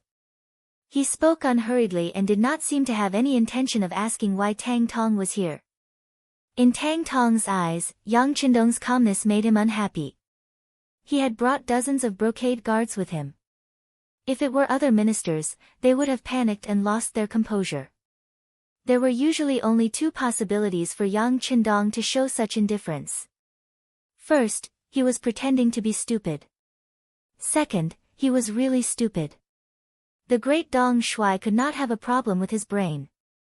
Then, it could only be the first answer. It seemed that it would be very difficult to find Yang Si, who had hit people. However, he had to do his job. Even if this trip was annoying, he could only get straight to the point. Yang Qindong, the situation is like this. This Chiliarch is here for a servant of yours named Yang Si. He injured people outside the immortal abode earlier. They've already reported it to the authorities and are going to confront him. However, I don't know if it would be convenient for you to hand him over. Tang Tong spoke in a probing tone. If one looked closely, they would even see a trace of a smile on her face. It was as if she wanted to tell Yang Qindong that she was not here for him. She was here because the implications of this matter were too great. Given her position, she had no choice.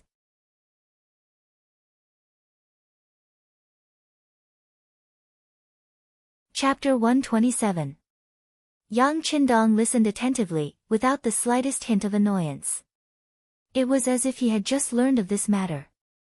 When Tang Tong finished speaking and closed his mouth, he feigned surprise and said, something like this actually happened? How audacious! Tang Tong didn't know whether he was referring to Yang Si, who had beaten someone up, or to Tang Ge, who had wanted to commit murder outside the immortal abode. As soon as he said this, Tang Tong's expression became somewhat unsightly. However, what made him even more embarrassed was that Yang Qindong seemed to have only expressed his attitude. After saying this, he didn't say anything else. Unable to bear it any longer, Lord Tang raised his head to look, only to see Yang Qindong leisurely sipping on his tea. This attitude really infuriated Tang Tong quite a bit. What's this? Your servant was injured by someone else, and as the master, you're just going to let it go with a single comment of audacity? Tang Tong's expression darkened. Yang Shima, you see, the matter has already happened. Shouldn't we arrest him? Of course. A life for a life, and a debt must be repaid. Although he didn't kill anyone, beating someone up is still wrong. If Lord Tang wants to arrest him, then go ahead. There's no need to give this official face. Seeing that Tang Tong was starting to get impatient, Yang Qindong spoke with a righteous expression. He didn't seem like he was going to show any favoritism. Good. It's rare for Lord Tang to be so righteous. Since that's the case, can't you hand him over? Tang Tong knew that what he was doing would make Yang Qindong unhappy. However, he had to do his job, so he had to do it properly. Besides, he was only arresting a servant, not making things difficult for Yang Qindong. There shouldn't be any problems, right? Hand him over. In that instant, it was Yang Qindong's turn to be shocked and confused. Since Yang Si injured someone, Lord Tang should just go ahead and arrest him. Why are you still asking this official for him? It's really puzzling. Yang Qindong shook his head as he spoke. He was just short of saying that Tang Tong's request was too abrupt, too inappropriate. Upon seeing Yang Qindong's reaction, Tang Tong finally understood what the Dong Shui was thinking. To put it nicely, he was shirking responsibility. To put it bluntly, he was pretending to be stupid and acting shamelessly. If he had already caught Yang Si, why would he need to make this trip to the Yang family manor? Although Yang Qindong had some talent, some ability to make money, and even had a cooperative relationship with his superior, eunuch Wang Zhen, these were not enough for him to greet him over such a small matter. Angry at Yang Qindong's act of pretending to be stupid, Tang Tong's expression became much more severe. Yang Shima, to tell you the truth, Yang Si escaped and I don't know where he went.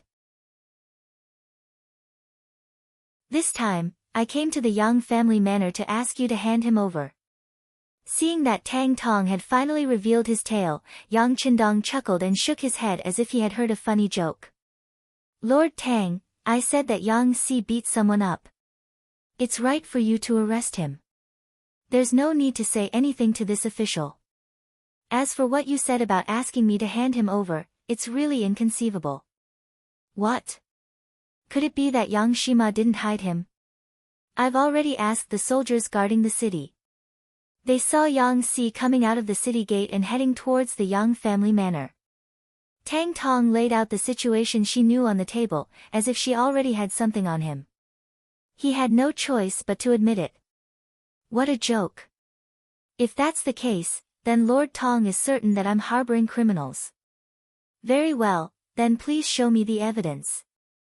If this official is guilty, then I'm willing to accept the punishment.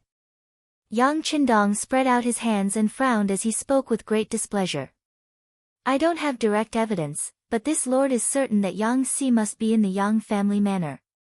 If you don't hand him over, then forgive this lord for being unreasonable and searching the manor. Tang Tong's eyes widened, and even the veins on his arms bulged to express his dissatisfaction. Tang Tong's threat rang out in the side hall. When Tiger's mane heard it, his body unconsciously tensed up. He was certain that as long as the young master gave the order, he would immediately take action to subdue Tang Tong. What bullshit lord of the embroidered uniform guard? Perhaps he had some martial arts skills, but he was nothing in the eyes of the number one person in the Yang family's military. Tang Tong was still staring at Yang Qindong and didn't notice anything wrong with Tiger's mane. On the other hand, Yang Qindong sensed a slight change and coughed lightly to remind Tiger's mane not to act rashly. Then, he turned to look at Tang Tong and said, Lord Tang, are you that confident? How can you be so sure that anyone who comes to my Yang village will definitely enter my village? Have you ever thought that if you forcefully searched the manor and couldn't find anyone, this official would report you? When he saw that Yang Qindong wanted to threaten him, Tang Tong raised his head and put on an insufferably arrogant and fearless expression. Yang Qindong saw all of this and laughed instead of getting angry. Oh, right, I forgot that Lord Tang is a member of the embroidered uniform guard. You aren't afraid of being impeached by us officials. However, I don't know if silver is enough. 10,000 taels, 100,000 taels, or even 1,000,000 taels. I believe that as long as this official is able to fork out the silver, there should be many people in the palace who are willing to speak up for this official. When the time comes, one side is a huge sum of money, while the other is a mere lord of the embroidered uniform guard. What do you think those people will choose? Of course, it's hard to say if you are worth that much money. However, this official knows that in order to maintain their dignity, it is worth it to fork out some silver. Not to mention, this official has a lot of silver, so much so that I can't spend it all. I don't think I need anyone to remind me of this, right? As soon as he finished speaking, Tang Tong's expression changed again. When Tang Tong first heard that he was going to be impeached, he didn't care. After all, he was a member of the embroidered uniform guard and this time, he was in the right. This was also the reason why the embroidered uniform guard and the East faction guards were so arrogant. However, when he continued to listen and heard that Yang Qindong wanted to use silver to pave the way and bribe the people in the palace, it was as if he had hit the weak spot of a snake. Finally, his expression began to change drastically. It wasn't the people in the imperial court, but the people in the palace. This meant that Yang Qindong didn't want to give the silver to the officials, but to the eunuchs in the palace. As a subordinate of the eunuchs, Tang Tong was very clear about the human nature of eunuchs. In the eyes of these people who couldn't be considered complete, loyalty and friendship were all nonsense. Only silver and authority were tangible things that could be seen and touched. The entire embroidered uniform guard only had 14,000 man posts and only 14,000 man officers. Who knew how many people were staring at each of the positions? If he didn't make any mistakes, there would still be people looking for mistakes. If Yang Qindong was really willing to pay a large sum of money, his position as the 1,000-man officer would really be in danger. He even thought that in the face of such a large sum of money, even his immediate superior, eunuch Wang Zhen, might abandon him. In the palace, there was no lack of capable people.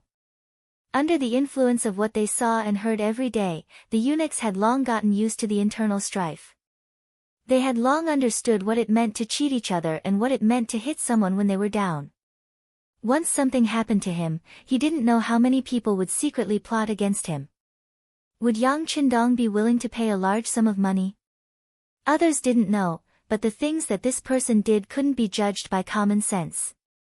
Perhaps for the so-called dignity that wasn't worth much, he would really do it.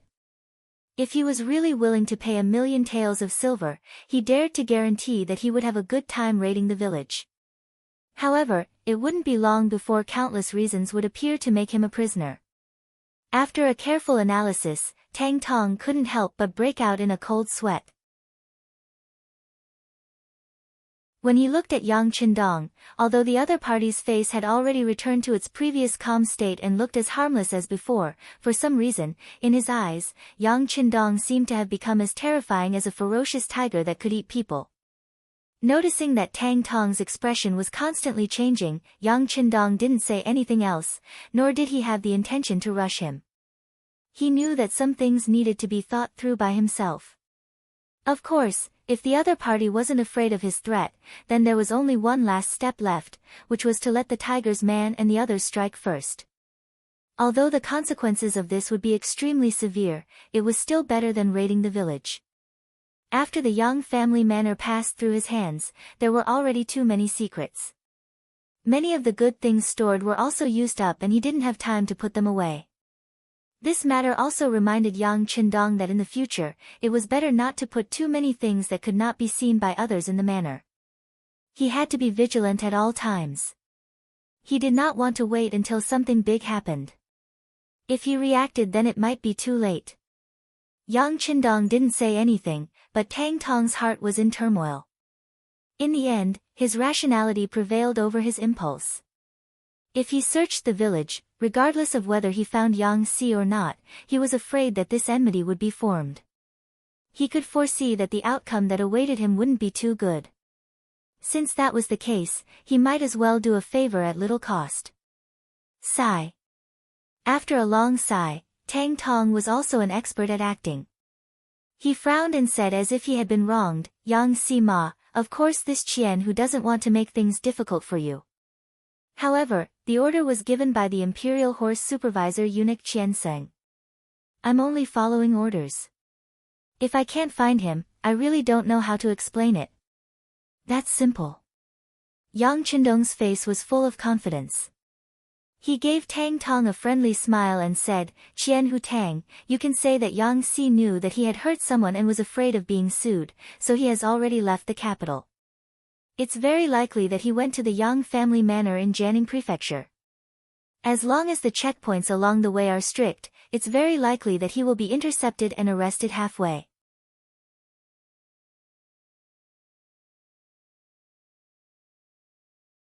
Chapter 128. This was the reason Yang Qindong came up with. He didn't say that he couldn't catch Yang Si. This was to give Qian Sengbao hope and allow Tang Tong to report back. As for whether he could catch Yang Si or not, it wouldn't be long before Walla's messenger couldn't even protect himself. When that happened, who would pay attention to Yang Si? Even if someone saw Yang Si, his identity would be changed. He would no longer be a madman but a hero who killed the enemy. Tang Tong was startled when he heard the reason. He then asked suspiciously, did Yang Si really escape? Can we really catch him? Does Yang Xianma know the consequences if we catch him? I know. Don't worry, Lord Tang. By the way, all of you must be tired from the trip. I've already prepared 5,000 taels of silver outside. When Lord Tang leaves, please distribute it to all of you. Since Tang Tong asked such a question, it meant that he agreed with the reason. He was just worried. Since the matter had been settled, Yang Qindong naturally had to show sufficient friendliness. 5,000 taels of silver was just enough to fill a large wooden chest. Using this to settle this matter was worth it no matter how one looked at it. Whether it was at the seaside of Crimson City, Immortal Abode, or sky beyond heaven, Yang Qindong could be described as earning a fortune every day. Since he didn't lack money, any problem that could be solved with silver taels wouldn't be a problem anymore. With a reason to report back and silver taels, Tang Tong's expression instantly turned for the better. He cupped his fists and smiled, Yang Xianma is too courteous. Since Yang Si isn't in the manor and has escaped to Jianing residence, I will report back now. As for Lord Tang's decision, it will be up to the higher-ups. He, of course. Yang Qindong chuckled. He knew that Tang Tong wouldn't make things difficult for him on this matter. After this matter, the friendship between the two deepened. Of course, the smile on Tang Tong's face became even brighter. Reporting. Just as Yang Qindong and Tang Tong were laughing and looking at each other, looking like they were getting along very well, Yang Wu suddenly ran in from outside the door. Because he was running too fast, he almost tripped over the door sill. What's going on? Don't you see that young master is talking with someone? Seeing Yang Wu lose his composure, Tiger's mane stepped forward and reprimanded him softly. What happened? Yang Qindong noticed Tiger's mane's loss of composure and was somewhat puzzled.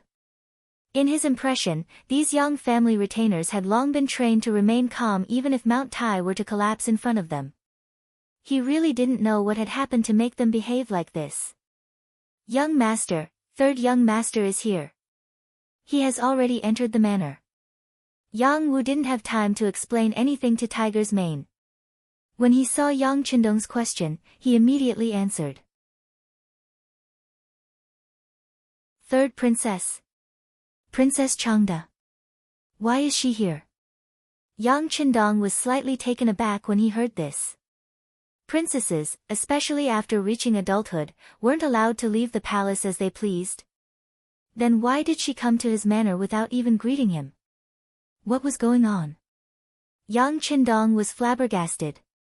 Tang Tong, who had been chatting happily with him, also had a similarly confused look on his face.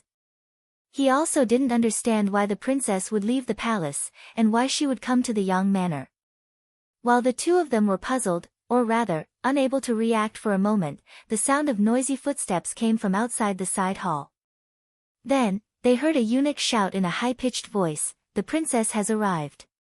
As the voice fell, a group of junior eunuchs entered the hall. Then, Under the escort of a dozen palace maids, Princess Changde, dressed in a pink gown, walked in and stood in front of Yang Qindong. Speaking of which, this was the second time the two of them had met. "Greetings, Princess Qian Sui." Tang Tong reacted quickly. Once he saw Princess Changde, he knelt on the ground. Yang Qindong, who was at the side, was only slightly taken aback before he had no choice but to kneel on the ground as well. "Rise." Fortunately, before Yang Qindong's knees touched the ground, Princess Changde had already spoken. "Thank you, Qian Sui." Yang Qindong knew when to stop, and hurriedly got up. His movements were even faster than Tang Tong's. Fortunately, the princess's attention wasn't on him. Instead, she stared at Tang Tong and said, "I recognize you. You're Tang Tong, right?" Hearing that the princess actually recognized him, Tang Tong's face was naturally filled with joy. Princess has a good memory. This lowly one is Tang Tong, and now, Tang Tong seemed to want to use this opportunity to show off.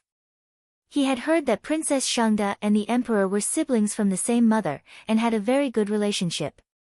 With his status, fawning on the emperor was a little far-fetched, but fawning on the princess was a shortcut. But before he could finish, Princess Changde had already spoken. "Why did you bring so many people to the Yang family manor? Did Yang Jima commit any crime?" "Ah. This, he didn't." Tang Tong didn't know what the princess meant, but from her tone, he could tell that she was a little angry, so he wanted to explain himself. However, Princess Changde had no intention of listening to his explanation. Instead, she waved her hand impatiently. "All right, as long as Yang Jima didn't do anything wrong, then don't create such a scene in the future. Don't think that just because royal brother gave you power, you can really do whatever you want. Let me tell you, others might be afraid of you, but this princess isn't. If you anger this princess, we'll see who's the one who loses out in front of royal brother." After Princess Changde's words, Tang Tong felt the world spin. It seemed that the third princess was here to support Yang Qindong. Fortunately, she didn't give the order to search the manor.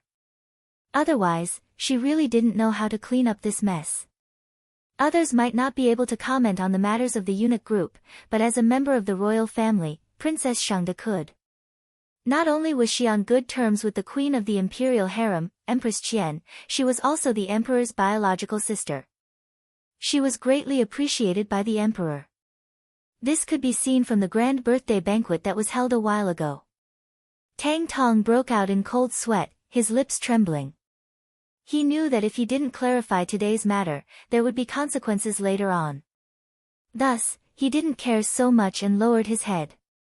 "Long live Princess, this lowly one is here on the orders of Supervisor Qian Sengbao to investigate this matter." "What's there to investigate? Don't think that this princess doesn't know. It's just beating up a Walla envoy, but you didn't investigate clearly who provoked them first before arresting people. Also, the one who beat him up was just an ordinary servant of the Yang family. You even bothered the Eastern commander over such a small matter. If that's the case, then if someone from the embroidered uniform guards made a mistake, shouldn't they also ask the Qian who directly in charge of you for an explanation?" Princess Changde's coquettish voice resounded throughout the entire side hall. Her words left Tang Tong speechless. He originally thought that the third princess just happened to be there at the right time. But with these words, who wouldn't understand that she had clearly come prepared? She was even here specifically to solve the problem for Yang Qindong. At this moment, Tang Tong finally understood that with the third princess backing Yang Qindong, he wasn't someone he could mess with in the future. Yes, long live princess is right. I will go back and report this to eunuch Qian." Tang Tong nodded his head as he spoke. From the looks of it, he looked exactly like a pug. Tang Tong left, but he didn't forget to take the chest of silver that Yang Qindong had prepared with him. From this point of view, he had accepted the goodwill. He had already promised that if he didn't take the silver this time, it would mean that he would have to draw a line with the Eastern commander in the future. Princess Changde came and reprimanded Tang Tong, showing her rude and unreasonable side. As the outside world said, she was incomparably coquettish. However, when everyone in the side hall was reprimanded by her, she indeed looked at Yang Qindong with a smile like a flower. It was as if she was staring at an extremely exquisite ancient artifact. This gaze made sixth young Master Yang feel as if he had become a rare animal in the zoo. It was a very bad feeling. The atmosphere was a little awkward. Yang Qindong was the first to speak, cupping his fists in a grateful manner. Thank you for speaking up for me, Princess. Qindong really has nothing to repay you with. Sigh, how can there be nothing to repay you with? You are so capable, you must have a lot of fun things. Just take out 2 of them and let this princess see them. Princess Shangde spoke casually, but in Yang Qindong's ears, he was extremely wary. He had never underestimated anyone, even if the girl in front of him was only 14 years old. She had grown up in the imperial family since she was young, so she had matured earlier than others. After getting used to too many dirty things, it was impossible for her to not be mature. Usually, every word of this kind of person had a deep meaning. Everything depended on how the person who heard it interpreted it. If you ignored these words, you might unknowingly suffer a great loss. Not knowing whether this was a test or not, Yang Qindong pondered for a moment before raising his head and saying with a smile, "Princess, you must be joking. Whatever Qindong has, the imperial family has as well. Even the world belongs to the great Ming dynasty. If there is anything here that Princess likes, you can take it away." "Oh. Is that true?" Sensing Yang Qindong's cautious and guarded manner, Princess Shangde smiled. Not to mention, she had inherited the Zhu family's bloodline. Regardless of her temper, she was beautiful and charming. Under this smile, there were many things to admire. Yes. Yang Qindong's gaze tightened. Then, he felt that it wasn't very friendly to look directly at the princess, so he looked away and agreed. "Ha, very good. Since that's the case, then this princess won't stand on ceremony." Princess Shangde giggled. Then, her gaze began to size up the side hall. However, it was only for a moment before it finally landed on Yang Qindong and the jade pendant on his waist.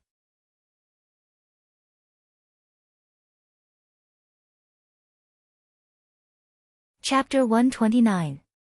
Yang Qindong was also sizing up Princess Shangde. When he saw her gaze fall on the jade pendant he carried with him, his heart tightened. This was a waist pendant with the words peace engraved on it. It wasn't very valuable, but it was given to him by his father when he was 1 year old. It had an extraordinary meaning. "Princess, this was given to me by my father." "This, what?" "Dong Shuai just said that everything here belongs to the Zhu family and that we can take it as we wish." "Are you going back on your words now?" Princess Shangde said sternly. Her face, which was originally pleasant to look at, changed in an instant, giving people a lot of pressure.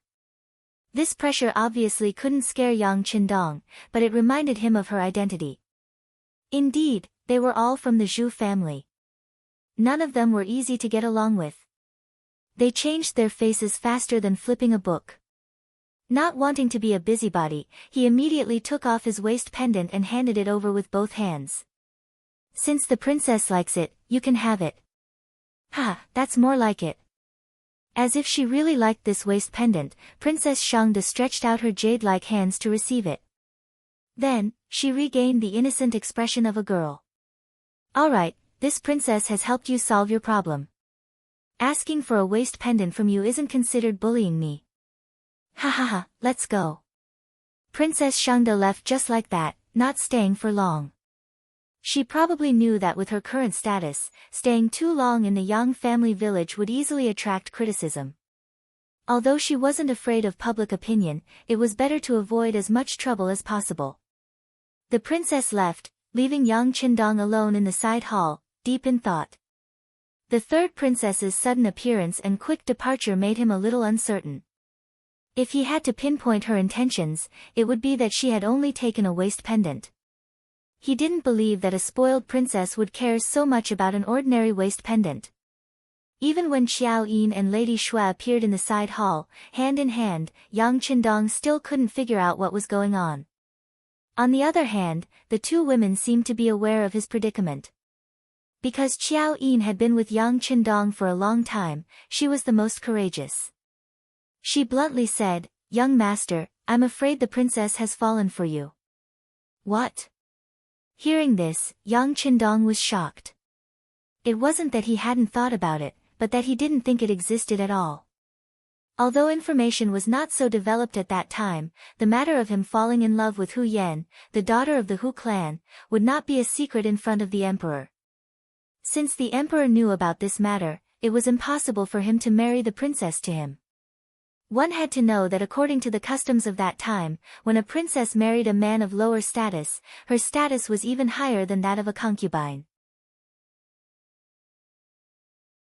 Not only that, as the emperor's son-in-law, he could only have this one woman in his life.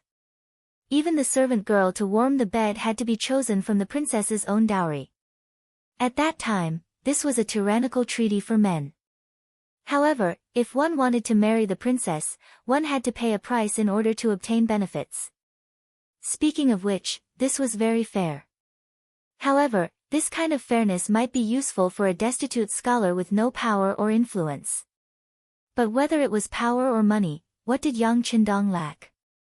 How could he possibly marry only the princess and restrict his own freedom? The emperor should be aware of this. In addition, for the sake of Hu Ming and Hu Zhangning, he probably wouldn't have this idea. Thus, he took the initiative to omit it. Now that the two women had mentioned it, he carefully recalled Princess Shangda's attitude towards him.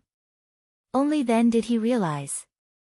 Princess Shangda's attitude did change a lot, but that was just her nature. The spoiled her would still act coquettishly in front of Zhu Qizhen and ask for benefits. In front of others, she was even more unscrupulous. As for the waist ornament, it was just a token of love. Thinking of this, Yang Qindong's expression changed again and again. He sucked in a breath of cold air and said, "This can't be done. Young master, since this can't be done, we have to think of a way." Xiao Yin and Lady Shui both stepped forward, looking concerned. They couldn't not be concerned. If the young master really married the princess, what would they do? If the princess was unreasonable and didn't allow them to stay in the Yang family, they could only leave. At that time, they wouldn't even have a place to cry. For their own rights, they had to do something. Yes, the young master will think of a way. However, we have to do something right now. Yang Qindong's first thought was to immediately send the betrothal gifts to the Hu family. Then, he prepared to ask for the name. Although this situation was complicated, the process that had to be walked through was not something that could be omitted. But as soon as the thought appeared, Yang Qindong rejected it. Not for any other reason, but because this year was a particularly important year. Before the changes in the Tumu castle happened, he couldn't do anything big. Once he provoked someone and caused unnecessary trouble, it would be bad if it led to changes. Fortunately, Princess Shangda was still young. Moreover, she was only testing the waters today. Even if she wanted to ask the emperor to grant her marriage, she still needed an opportunity. Now that he was resting at home in the name of being sick, it probably wasn't the best time to grant her marriage. Of course, the reason why Yang Qindong was so confident about this was because of Wang Zhen. He and Wang Zhen were in a cooperative relationship. They had agreed to pay him a large sum of money next year. Before the money was in his hands, he definitely didn't want to become the emperor's son-in-law and establish a connection with the imperial family. If Zhu Qizhen had such a thought, Wang Zhen would do everything possible to stop him. This was equivalent to buying time and opportunities for himself. As for after the big event, no matter what the situation was, at least Yang Qindong wouldn't be as passive as he was now. When the time came, he could find an opportunity to act first and report later. At that time, even if the emperor knew, he couldn't let Princess Changda marry a married man and share a man with others. With a plan in mind, Yang Qindong regained his confidence. "Okay, you don't need to tidy up here. Call Tiger's mane in. I have something to ask him." Seeing that Yang Qindong seemed to be thinking about something, Qiao Yin and Lady Shui looked at each other and left. They knew that all their hopes could only be placed on the young master. They also believed that the young master would be able to solve the problem. This came from a kind of trust. At the same time, it also showed that women in ancient times were not independent. Tang Tong went back and brought back the news that Yang Si was likely to escape to Jianing Prefecture. She also brought back Princess Shangda's attitude. Seeing that Tang Tong came back empty-handed, Qian Sengbao's face was cold and he was even prepared to hold her accountable. But when he heard that even Princess Shangda came out and said those words, he knew that it was unwise to make an issue out of Yang Qindong being beaten up by Yang Si. Since there were no benefits, he didn't want to be involved in it. He immediately arranged for a little eunuch to pass a message to the magazine Qing, saying that the criminal was on the run and was being arrested. He then threw the matter aside. The magazine Qing was originally angry because of the incident with the guard captain, Tuj. When the eunuch passed the message, he was even angrier. But soon his attention was diverted. It was not for any other reason, but because the Wallace spy in the capital of the Great Ming Dynasty had contacted the buyer who could buy high-yield potatoes. Compared to a guard captain being beaten up, high-yield potatoes were more important to the fate of the Walla. The magazine Qing put all his attention on the potato matter and even arranged for his most trusted subordinate, Tuj, to handle this matter. In his words, if this matter was done well, it would be a great merit. When the time came, he would also have a merit in front of his brother, Yes Hen. At that time, whether he would be promoted or rewarded, it wouldn't be a problem. Now that there was something to do, Tuj temporarily put aside the grudges in his hands. He brought 4 skilled subordinates and a spy to guide the group of 6 to meet with the potato seller and make a deal. Perhaps in order to gain the trust of the seller first provided 2 full bags of potato seeds. When these things were sent to the relay station, the magazine Qing personally checked them. After confirming that there were no mistakes, the meeting was arranged. The seller seemed to be a very careful person. He arranged for the meeting to be in a small courtyard in a remote alley. Because of the location, very few people from the warden's office paid attention to this place. On the surface, there seemed to be no problem with the safety. However, this was still a transaction in the capital of the Great Ming Dynasty. If something went wrong and the Ming Dynasty took notice of their plot, it would be a big problem. Tuogu was in favor of trading in such a remote location. But for safety, he still made 2 preparations. First, he didn't have much money on him. This way, even if the other party wanted to do something, without enough benefits, they wouldn't easily make a move. Second, he assigned his 4 subordinates to the surroundings of the alley. If there was any trouble, the 4 of them would be able to call out to each other from a distance. He didn't believe that there was someone who could silently deal with his 4 subordinates. As long as one of them noticed that something was wrong, they could shout and attract the attention of others. After arranging everything, Tuj brought the spy to the small alley. After observing for a while and confirming that there weren't any accidents, they entered the empty courtyard. Tuj was confident that he had arranged everything perfectly. However, he didn't know that there was something called a sniper rifle. He also didn't know that this thing could be installed with a silencer that he had never heard of before. This silencer could guarantee that it could take a person's life from 1,000 meters away as easily as taking something out of a pocket. Just as Tuogu was about to enter the small courtyard, Dao Xiao and the other 10 members of the second guard squad had already arrived. They were carefully inspecting the guns and equipment.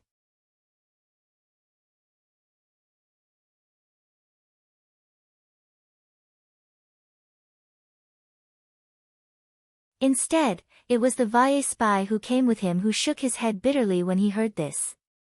This general's bodyguard captain didn't know anything about the secret battlefront at all. How could he ask about the other party's background?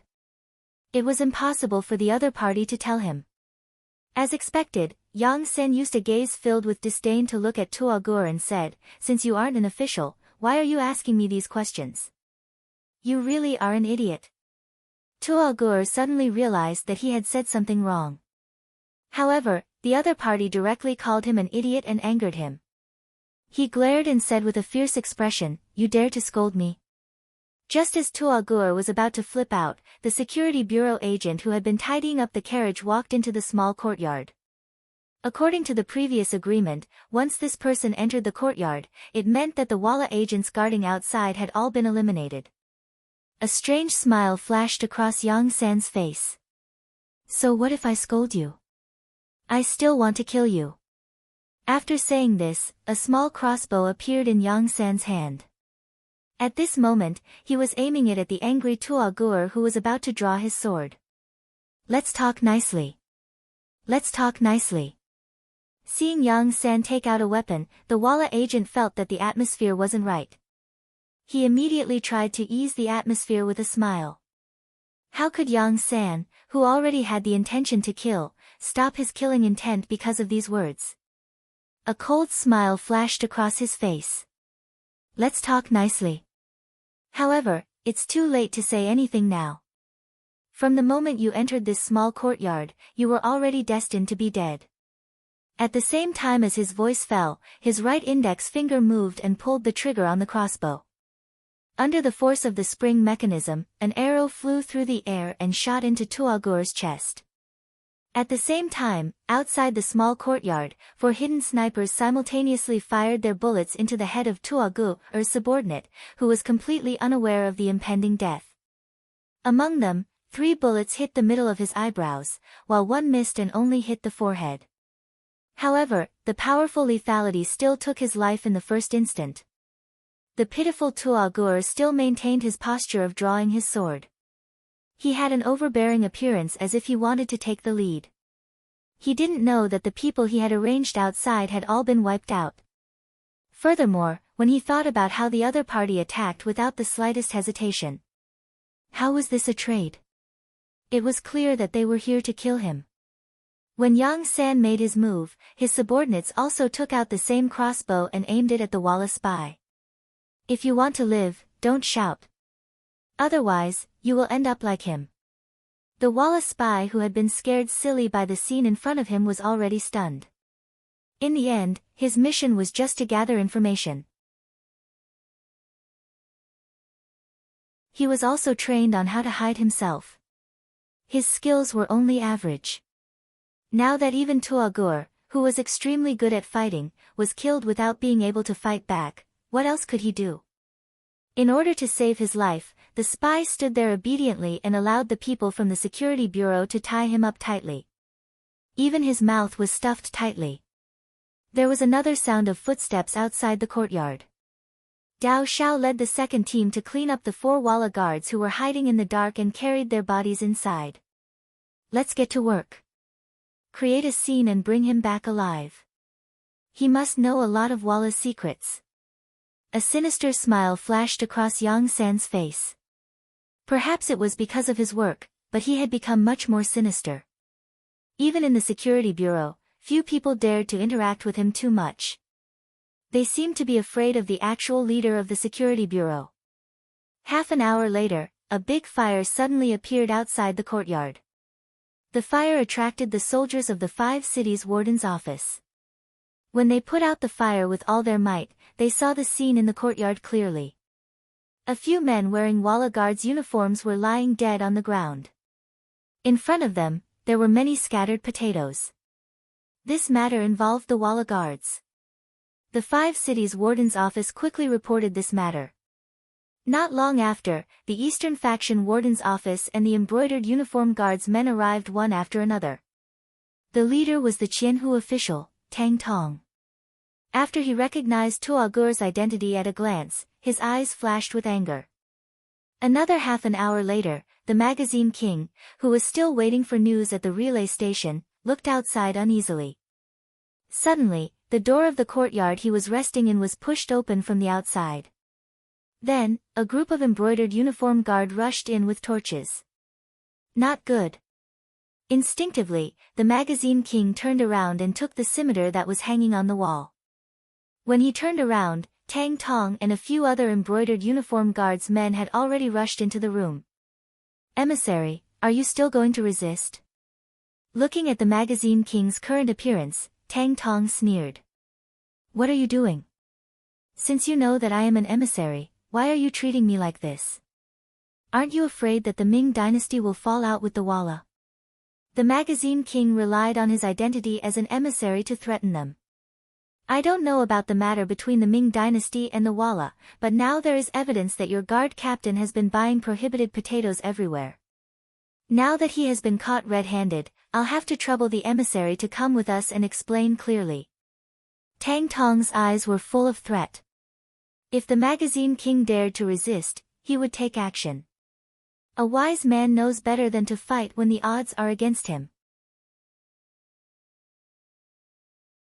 Although he knew that Tuagur had messed up the matter, the magazine king still had some confidence when he thought about how he was the emissary of the Walla.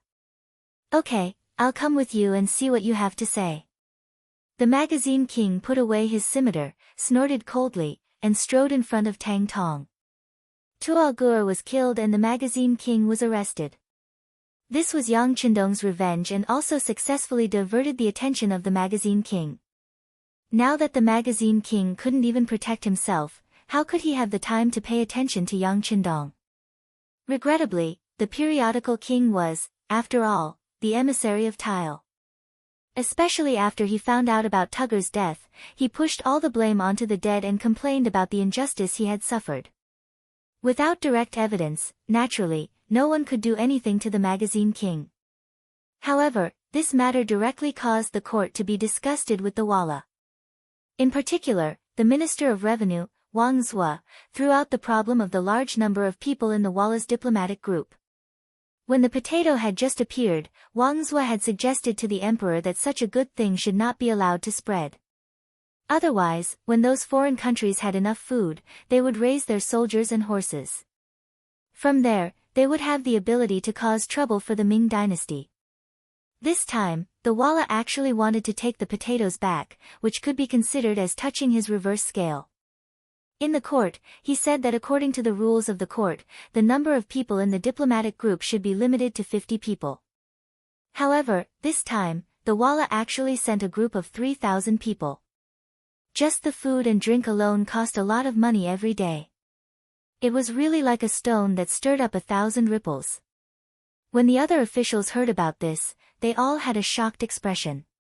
Zhu Qizhen, who was sitting high on the dragon throne, had a blank expression on his face at first, then it turned into anger. He looked at Wang Zhen who was standing beside him and asked, "Teacher, is this really true?"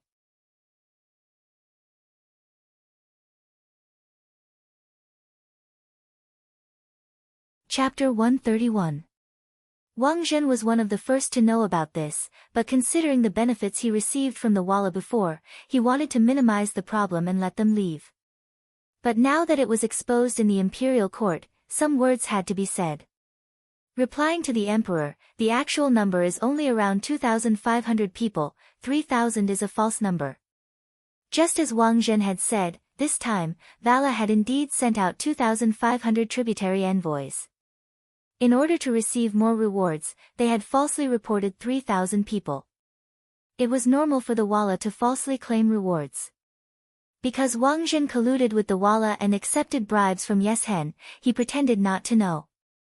But this time, the emperor took the initiative to ask, and in front of the civil and military officials, he could not hide anything.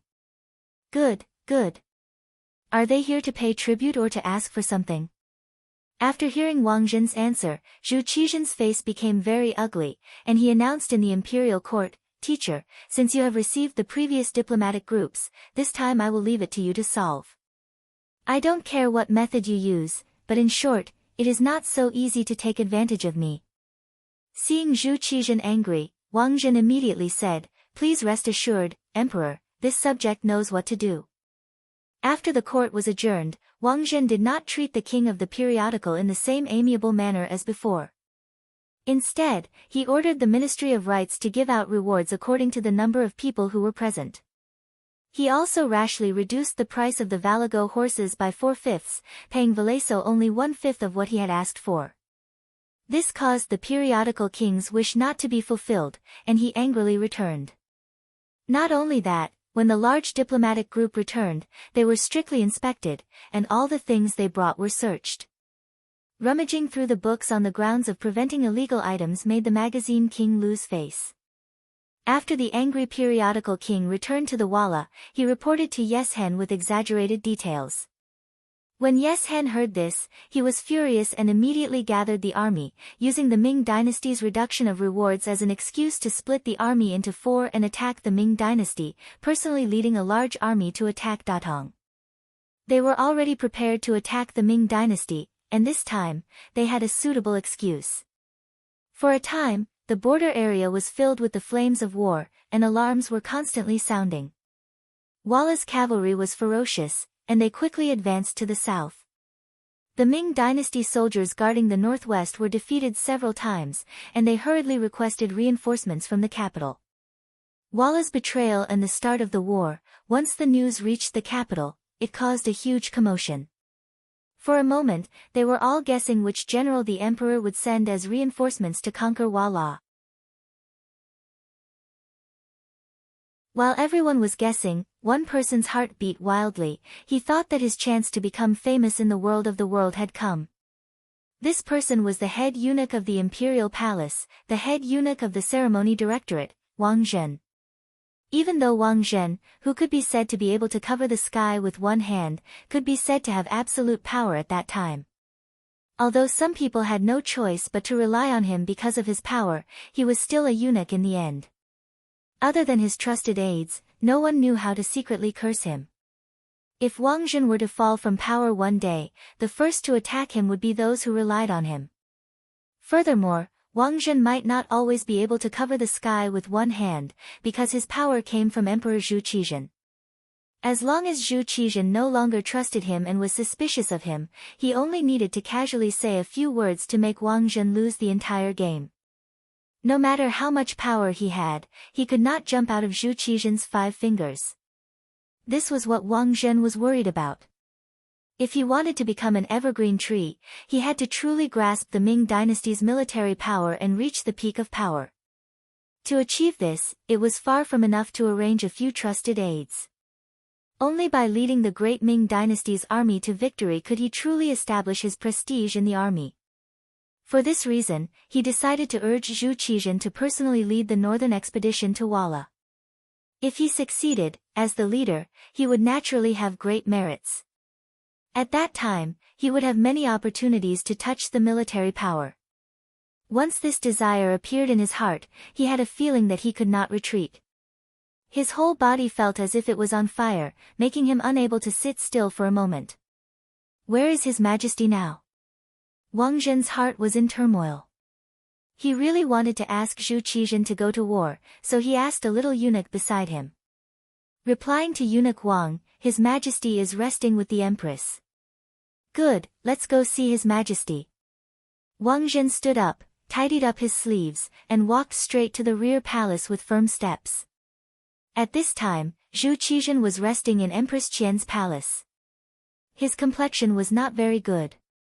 Vala's violation of the border was somewhat out of his expectations and caught him off guard.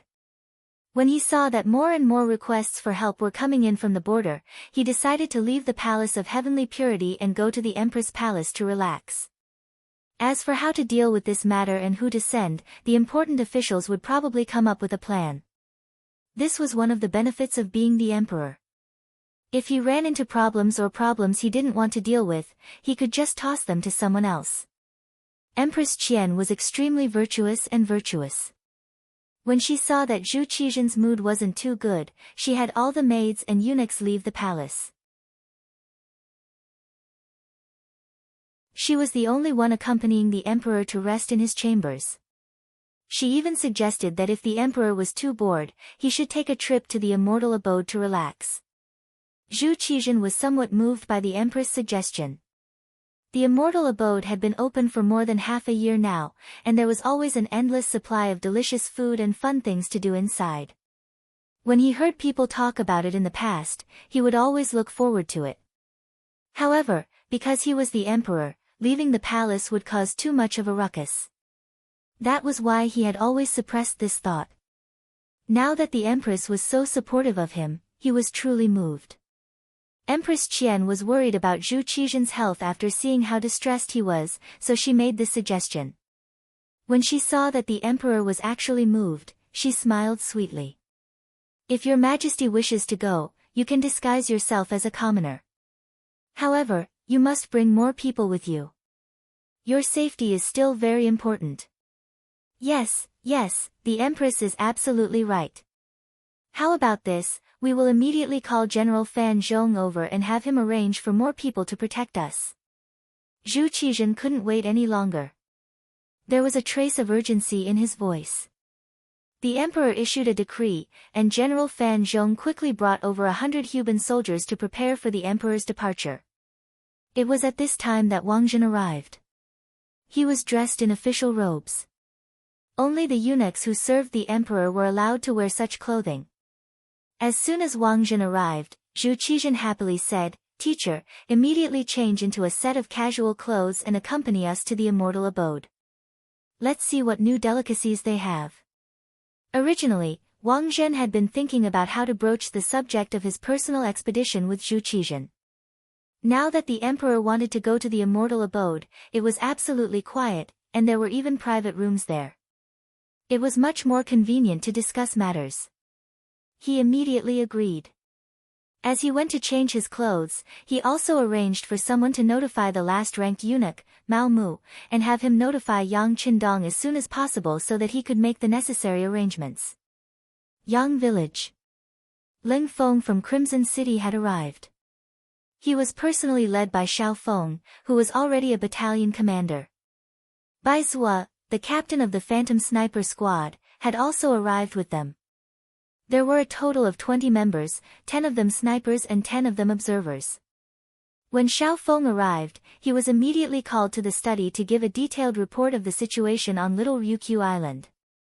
From Xiao Feng's words, Yang Qindong learned that the majority of Little Ryukyu Island was already under the control of the Yang clan.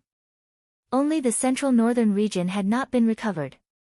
This was because the population was too small, and they needed time to digest it.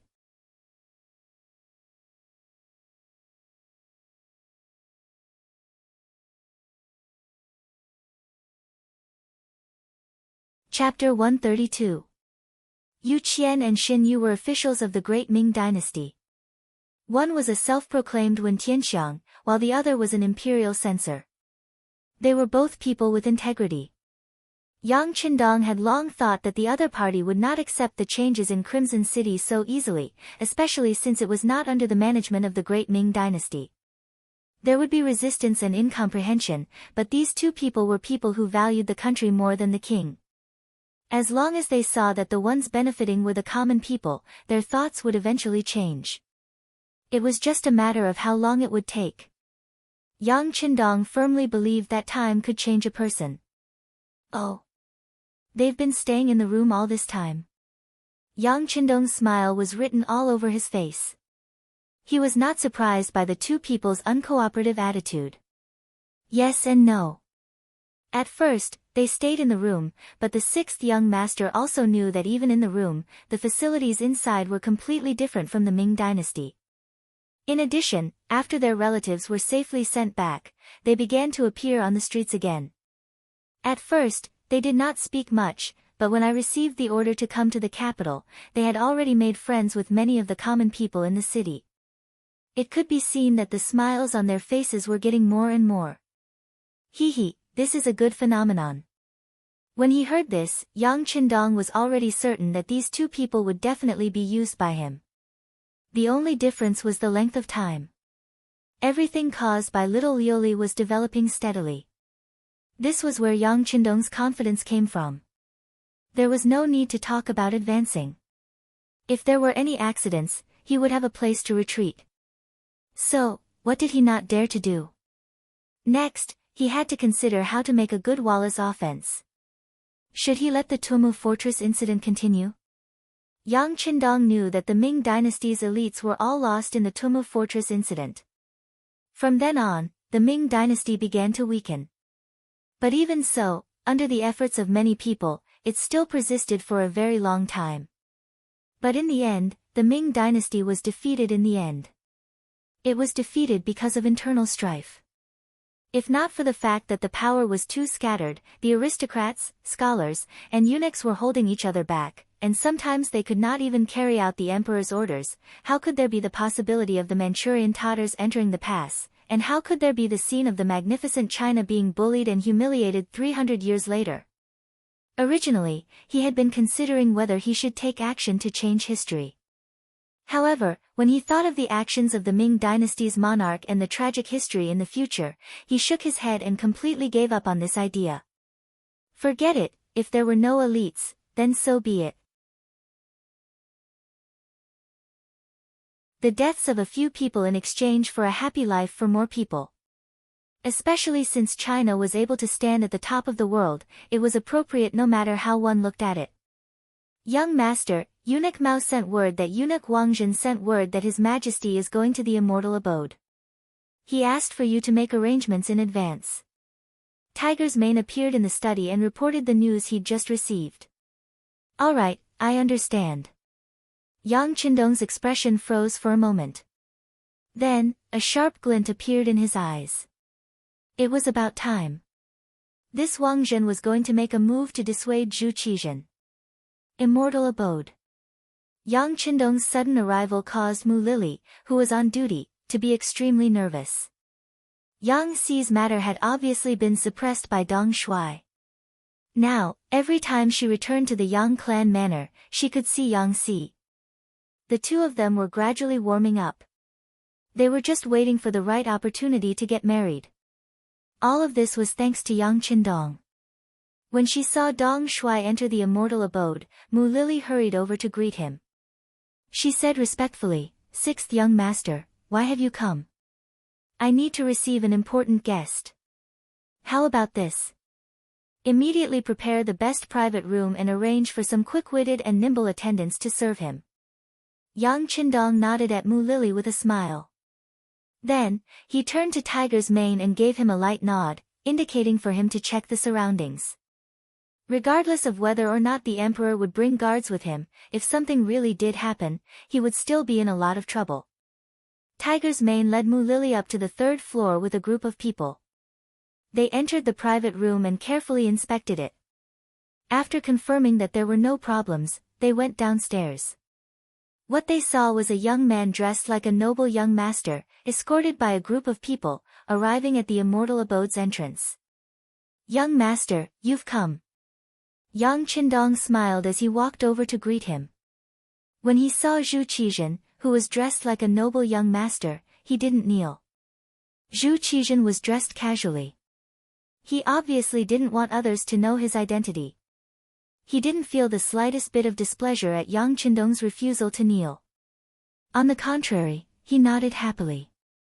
Wang Zhen, who was also dressed casually, asked in a low voice, "Sixth young master, has everything been arranged?" "It's been arranged. The best private room on the third floor. Please." Yang Qindong nodded lightly, indicating that everything was ready. He turned around and led the way up the stairs to the third floor. In order to protect the privacy of their guests, the immortal abode had even covered the two sides of the stairs with red cloth. This way, only the owner would know who the guests were, and no one else would know. This was exactly what Zhu Qizhen wanted, and he boldly made his way to the third floor. In the private room, Zhu Qizhen sat on the east side, while Wang Zhen carefully waited on him. Yang Qindong left after asking what the emperor wanted to eat and what songs and dances he wanted to perform on the first floor. With his current status, it wasn't appropriate for him to appear in this kind of setting. If he insisted on appearing, the difference in status would only make him feel awkward. Now that there was no one else in the private room, Wang Zhen took the opportunity to voice his opinion, urging Zhu Qizhen to personally lead the troops. "Your Majesty, you are young and promising, and your heroic bearing is flourishing. Today, the great Ming dynasty is prosperous, and the people live a prosperous life. All of this is inextricably linked to your wise leadership." Wang Zhen smiled as he praised Zhu Qizhen. Naturally, everyone was willing to listen to flattery, and Zhu Qizhen was no exception. Even though he heard nothing but flattery every day, it didn't stop him from continuing to listen. "Teacher. Our country's stability is due to the efforts of my subjects, as well as your contributions. Zhu Qizhen drank the fine wine and ate the piping hot delicacies that had just been served.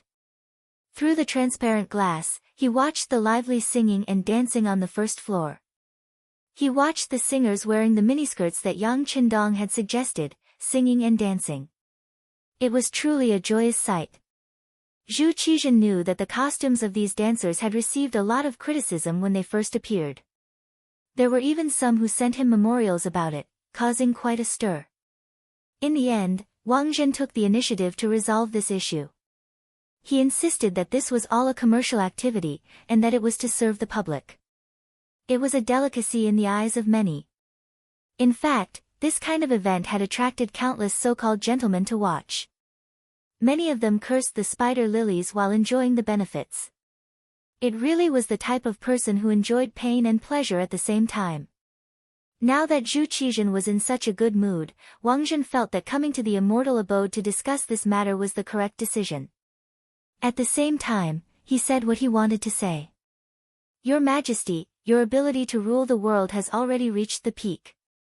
It wouldn't be an exaggeration to say that no one will be able to do it in the future, but at the very least, no one has done it before. However, in the end, you are still lacking by a little bit. Everyone says that true experts conquer the world on horseback, and rule the world from horseback. You still lack the ability to personally lead an imperial army and cut through all obstacles on the battlefield. If you can accomplish this, I can imagine that the title of the #1 sage monarch in history would belong to none other than your Majesty. Personally lead an imperial army? Zhu Qizhen had never thought about this before, so Wang Zhen's words piqued his interest. Zhu Qizhen was only 22 years old. He was young, energetic, and full of vigor. At the same time, he had the same impulsiveness and desire for success as other young people. Originally, he hadn't thought about personally leading an imperial army, and had even been worried about who to send to lead the troops. However, when he heard that he could personally lead the troops, it was as if a door had been opened in his mind. It was like a bright light had suddenly appeared in the darkness, illuminating the path ahead. Yes, you will personally lead an imperial army. Wang Zhen, who had been paying attention to Zhu Qizhen, noticed that the emperor didn't have the slightest bit of reluctance. On the contrary, he had an expression of eagerness. He immediately knew that there was hope, so he continued to advocate. Think about Han Dynasty's Emperor Gaozu, Liu Bang, who was the first emperor to lead an imperial army and unite the world. Liu Yu personally led many expeditions to the north, establishing the Lu Song. Tang Taizong, Li Shimin, personally led an expedition to Goguryeo. There was also Emperor Qing who led 3 expeditions to Mongolia, forcing them to surrender. However, when they heard the name of Emperor Qing, they trembled in fear. Right now, your Majesty is still young, and we have millions of mighty soldiers. Facing a small walla, we can easily win in a single battle. Moreover, the fame of our army will spread far and wide. Wherever we go, I'm afraid that the enemy will collapse without fighting. In the future, when people mention your Majesty's name, I'm sure that they will also tremble in fear, not daring to offend the Ming dynasty in the slightest. In this way, your Majesty will definitely be recorded in the history books. It is also very possible for your Majesty to become an eternal emperor. Under Wang Zhen's description, Zhu Qizhen seemed to have already seen himself leading a mighty army into battle. Wherever he went, the enemy would tremble in fear and surrender at the sight of the wind. Weapons and armor would be thrown all over the ground, and there would be countless deserters and surrenders. Good, good. As if he was under the influence of self-hypnosis, Zhu Qizhen let out a series of cheers, followed by a hearty laugh. The emperor was so happy that Wang Zhen's face also revealed a somewhat abnormal luster. The military power that he had longed for a long time seemed to be within his reach. After this battle, he would return to the court victorious. At that time, even if the emperor wanted to touch him, he wouldn't be completely powerless to fight back.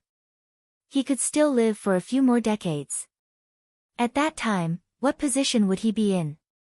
What kind of glory and achievements would he enjoy?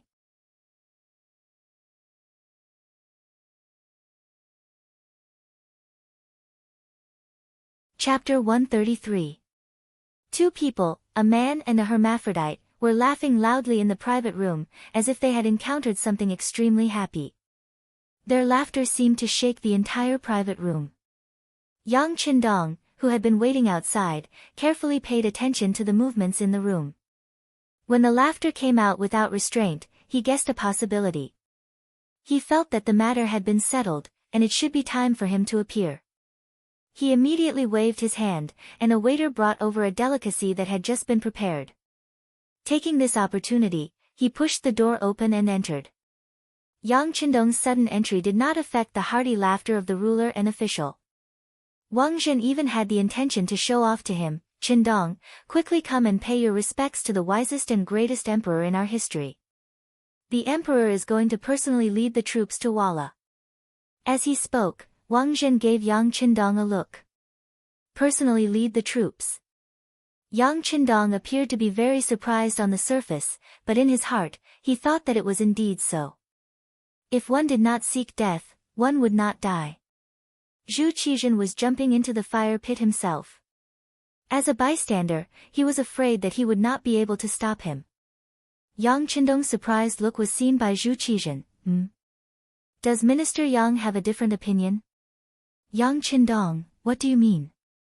Wang Zhen had given countless looks just now because he was afraid that Yang Qindong would get in the way. At this moment, in order to prevent the other party from speaking rudely, he even directly called out the official's name. From this, it could be seen that if Yang Qindong said something wrong, he would dare to let the Hu Ben soldiers outside rush in and throw him into the imperial prison. Feeling Wang Zhen's threat and the emperor's suspicion, how could Yang Qindong not know what to say? Personally lead the troops. This is really too good. Since ancient times, a famous emperor must be proficient in both the pen and the sword. Looking at our Ming dynasty now, the sea is peaceful and peaceful. Your Majesty has already seen results in governing the country through the use of the pen. If you personally go on an expedition, it can really be said that no one has ever done it before. Yang Qindong's praise was even similar to what Wang Zhen had said just now. Immediately, the two people in the room were overjoyed. When Wang Zhen saw that Yang Qindong was so tactful, he was very happy. He smiled and said, as the saying goes, great minds think alike. In the past, I didn't believe it, but now, I have no choice but to believe it. That's right, Mr. and Minister Yang have the same opinion. It seems that this time, we must personally lead the troops to prove the might of our nation, ha ha ha. Zhu Qizhen also laughed in agreement. Not only could he make a name for himself, but he could also go out and have fun. This was a good opportunity to gain both fame and fortune. No matter how he looked at it, it was a good opportunity. However, at this time, Zhu Qizhen didn't even think about the possibility of losing the war. Perhaps in his eyes, he had never regarded Walla as a great enemy. During the time of Emperor Qing, the strength of the nation was not as strong as it was now. They were still defeated by the Mongol Empire. Now, after decades of development, they really didn't see the slightest possibility of losing the war. This attitude attracted the praise of the emperor and Wang Zhen. Yang Qindong also pretended to have a flushed face and laughed at the side. However, as he laughed, he suddenly knelt on the ground and said with a very determined attitude, "Your Majesty, this subject has a request. I hope that Your Majesty will agree." "Oh. What is it? Let's hear it." Zhu Qizhen was in a good mood at this time, so his attitude towards Yang Qindong was naturally very good. Even Wang Zhen, who was at the side, was prepared to help Yang Qindong. After all, the other party cooperated with him so much. Even if it was to return the favor, he still had to make a move when it was necessary. Under the attention of 4 people, Yang Qindong's heart was set. He knew that his request would definitely be approved. He immediately raised his head and cupped his hands and said, "Your Majesty, although this subject has a low position and is idle, I still consider myself a part of the great Ming Empire. Since Your Majesty is going to personally lead the army, this subject requests to accompany you.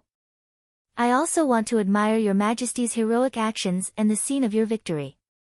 When you return in triumph, this subject will definitely record everything and arrange it into a dance song to let the whole world know of your majesty's greatness and wisdom.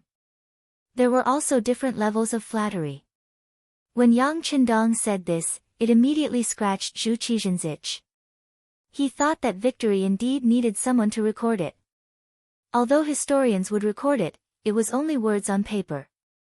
How could it be more intuitive and moving than a dance song? Immediately, he was overjoyed and agreed, good, good. Yang Shi's loyalty is commendable. We will allow him to play. Wang Zhen, who was at the side, was also very happy. Yang Qindong took the initiative to ask to accompany the emperor. Didn't this mean that he was also optimistic about this battle? As such, no words were more effective than action. At this time, he looked at Yang Qindong with an increasingly happy gaze. Thank you, Your Majesty. Yang Qindong hurriedly expressed his gratitude and then stood up with a happy expression. He had decided to personally lead the army. Zhu Qizhen couldn't wait for even a moment. It was as if victory was right in front of him, and if he was a step late, the merit would belong to someone else. He didn't watch the song and dance he ordered and didn't eat the delicious food he ordered. He hurriedly left the immortal residence with Wang Zhen. After the emperor left, Yang Qindong also called Mu Lily, who was on duty, to return to the Yang family manor. Everyone who had received the news was currently waiting in the main hall of the manor, waiting for the sixth young master to call for a meeting. Not everyone was present at the meeting. Yang Qindong first met with Qiao Yin, Madame Shui, Madame Xiang, Dong Hanxiang, as well as the two foremen of the immortal residence, Mu Lily and Cui Na. In the main hall, Yang Qindong was extremely solemn and serious. The five women were also affected by the atmosphere, and their expressions became much more serious. Even Madame Shui, who used to throw flirtatious glances at Yang Qindong in the past, retracted her seductive gaze at this time. Madame Xiang was very beautiful. She had an elegant temperament, and her figure was also very voluptuous. According to the previous book, she was different from Madame Shui, who looked like Su Qing. She looked more like a young Guanjilin. With her big eyes and towering breasts, there were very few men who could control themselves after seeing her. However, Yang Qindong was one of those rare men. It wasn't that he wasn't moved, but rather that he hadn't been able to find the right opportunity. Madame Xiang's dance was beautiful, and her talent in this field was outstanding. There were many performances in the immortal residence that required her to rehearse, so there wasn't enough time. With Qiao Yin and Madame Shui, Yang Qindong didn't insist on it. When it came to women, what he liked was the feeling of success when the conditions were right, and not the feeling of doing something in a hurry. In his opinion, that kind of combination would deprive him of a sense of beauty. It wasn't something he liked. This time, he called the five women over. Yang Qindong didn't waste any time on pleasantries. He went straight to the point and mentioned that he was about to follow the emperor to the border. Upon hearing that there was going to be a war, and that the sixth young master was going to personally take part, the five women couldn't help but show a hint of concern. In contrast, Mu Lily and Cui Na were much more reserved, but Qiao Yin, Madame Shui, and Madame Xiang all had expressions of reluctance and concern. There were even tears in their eyes that seemed ready to pour down at any moment. Enough. Going to war with the emperor, the young master is a civil official, so he won't be in any danger. As for the rest of you, once I'm gone, I'm afraid that the capital will fall into chaos. You must not panic. If you encounter a situation where things can't be controlled, immediately retreat to the Yang clan manor. I will arrange for people to protect you here. Yang Qindong's face was brimming with confidence when it came to his own safety, but he truly couldn't be at ease when it came to these women. All of them were heavenly beauties. Once the capital fell into chaos, who knew if some of them would be tempted by lust and take risks? For the sake of their safety, Yang Qindong had intentionally left Dao Zhao's group of 10 and the Ghost Shadow Sniper Squad in the Yang clan manor. Yang Si, Yang Lu, and Yang San of the Security Bureau had been left in the capital, so there shouldn't be any problems. But he was still worried that these women wouldn't be willing to abandon the immortal abode in the face of danger, which was why he had called them to this meeting.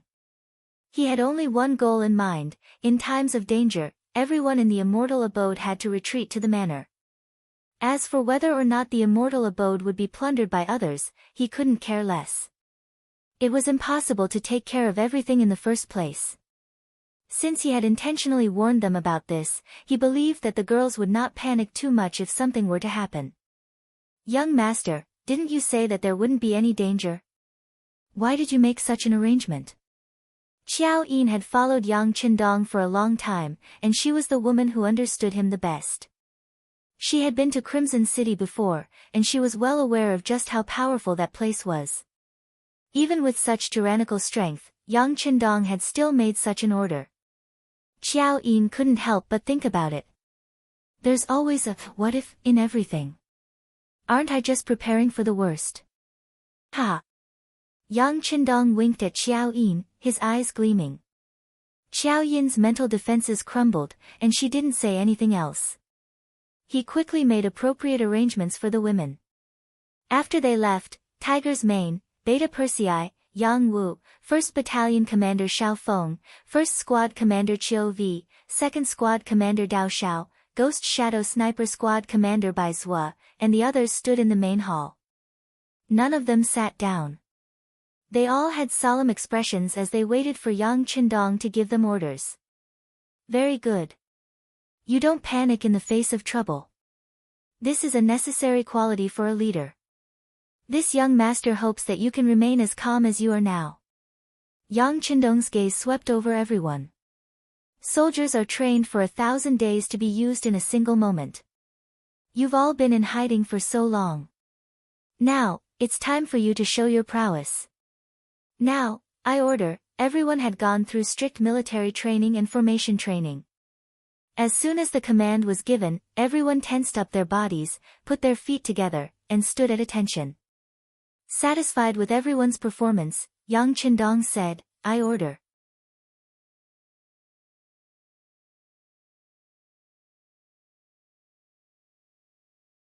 Chapter 134. Within the palace, they were also nervously making preparations. Compared to the order in the Yang village, this place was much more chaotic. Zhu Qizhen was afraid that a long delay would lead to trouble, and that the ministers would oppose him when they heard the news. Zhu Qizhen privately ordered Wang Zhen to make full preparations before the war, striving to set out as early as possible. He was already eager to go out and show off. Naturally, this was also what Wang Zhen wanted. Whether or not he could seize military power would depend on his performance this time. He called all his disciples and grand disciples over. More than half of the eunuchs began to move.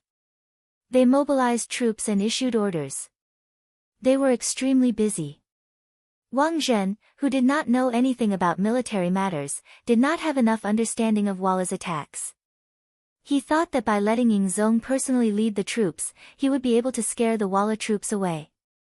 Hence, to win by luck, he decided to make Ying Zong personally lead the troops when the Ming dynasty was not fully prepared. He wanted Ying Zong to follow Song Zhenzong's example and leave a good name in history. Ying Zong usually listened to Wang Zhen. This time, when he heard Wang Zhen's words, he felt that this was a good chance for him to show off his skills. Hence, he did not discuss with the officials and made the decision.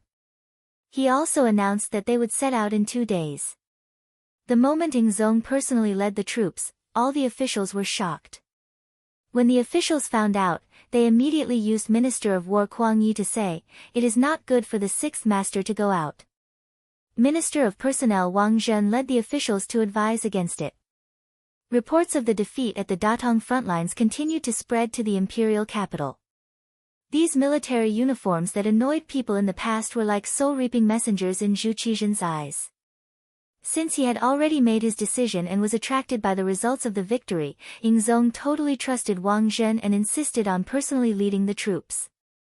As for the advice of the officials, he did not care at all. Now that the emperor had given his imperial decree, after a series of useless remonstrations, the only thing that the officials could do was to be appointed by him. Since the emperor was personally leading the troops, the number of officials following him naturally could not be small. If not, wouldn't they become a joke? Regarding this point, Wang Zhen quickly made preparations. A total of 100 officials and civil servants were present. Similar to history, even the people following the emperor were the same. The only change was that Yu Qian, the left assistant minister of the Bureau of Military Personnel, was absent from the capital. Without this pillar of support at this crucial moment, there was a hint of uncertainty as to whether or not the defense of the capital would begin, how it would begin, and how it would end. In just a few days, all the soldiers in the capital had mobilized. 500,000 soldiers from the northern provinces had gathered in the capital, and under Zhu Qizhen's personal command, they were ready to leave the capital to reinforce Datong on the second day. There was going to be a big battle, and the emperor was going to personally lead the troops. Regarding this, the common people naturally raised both hands in agreement. Since the establishment of the Ming dynasty, the people of the Ming dynasty had never experienced defeat in a foreign war. As such, they were very confident in their own army. Compared to the common people who did not know what was going on, some important officials had a different view. For example, in the home of the Minister of Rights, Hu Shao, he did not have a good opinion of the emperor going on an expedition. In the study of the Hu residence, Hu Shao and his eldest son, Hu Zhangning, were analyzing the situation of the battle. On the table was the battle report from the front lines. On it was written as follows: East, Tuachuo Buhua and Wulianya attacked Liaodong. West, other generals attacked Ganzhou, Zhangye of Gansu. The center was the focus of the attack and was split into two. One was led by Alashiyuan and attacked Red City of the Xuanfu. The other was led by Yeshen and attacked Datong. Yeshen's attack on Datong was led by his troops were very sharp. The Datong army lost, and the castle outside the Great Wall was destroyed. Datong's general Wu Hao died in Mao, village. The Ming dynasty's constable commandant Jing Yuan and the other three generals each led 10,000 men to defend against the enemy. Father, Walla's army came prepared, but our army was in a hurry to fight. In this situation, we should fight slowly. With the strength of the Ming dynasty, we can slowly win. I really don't understand why the emperor wants to personally lead the troops. Isn't this too risky? Although Hu Zhangning was part of the embroidered uniform guard, he had good talent in military affairs. When he analyzed the situation, he hit the nail on the head. That's right. Very satisfied with his son's insight, Hu Chang nodded approvingly. However, his expression quickly became very helpless as he said, Minister Kuang of the Ministry of War, Minister Wang of the Ministry of Appointments, and other important officials all tried to persuade him, but the emperor did not listen. What can we do? Just as Hu Chang showed a helpless expression, Hu Yan rushed in from outside the study. Once she entered the study, before she could catch her breath, she said anxiously, Grandfather, Father, did he go as well? Can we not let him go? Needless to say, everyone knew who she was referring to. Faced with this question, Hu Chang first nodded and then shook his head. Yang Shima is indeed on the list of people accompanying the emperor. However, I heard that he asked for it. Furthermore, the army is leaving tomorrow. Unless he asks for it himself and needs a good reason, no one can stop it. I'll go find him now. After Hu Yan heard this, her lips pressed together tightly and she turned to leave. Wait. Hu Zhangning suddenly called out to his daughter, Yan, you are still a girl after all. Not to mention that the Yang family has not given you a betrothal gift, even if they did, it doesn't count until you are married. Why are you going now? Be good and stay at home. Father. Hearing that Hu Zhangning was stopping her from going, Hu Yan's face immediately became anxious. Although she was not married, her heart had long been tied to Yang Qindong.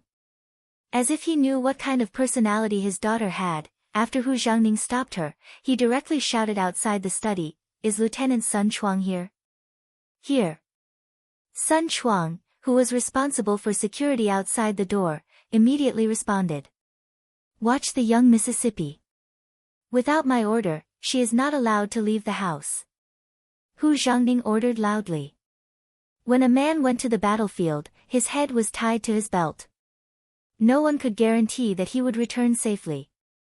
If there was a problem, his daughter would still have to marry. At this moment, he naturally had to keep his reputation intact. Hu Yan's matter was ultimately just a small episode. The next morning, on the 16th of July 1449 AD, Yingzong ordered his brother, Zhu Qiyu, to guard the capital. Zhu Qizhen and Wang Zhen gathered an army of 500,000 in a few days, randomly allocated some food and weapons, and hurriedly set off.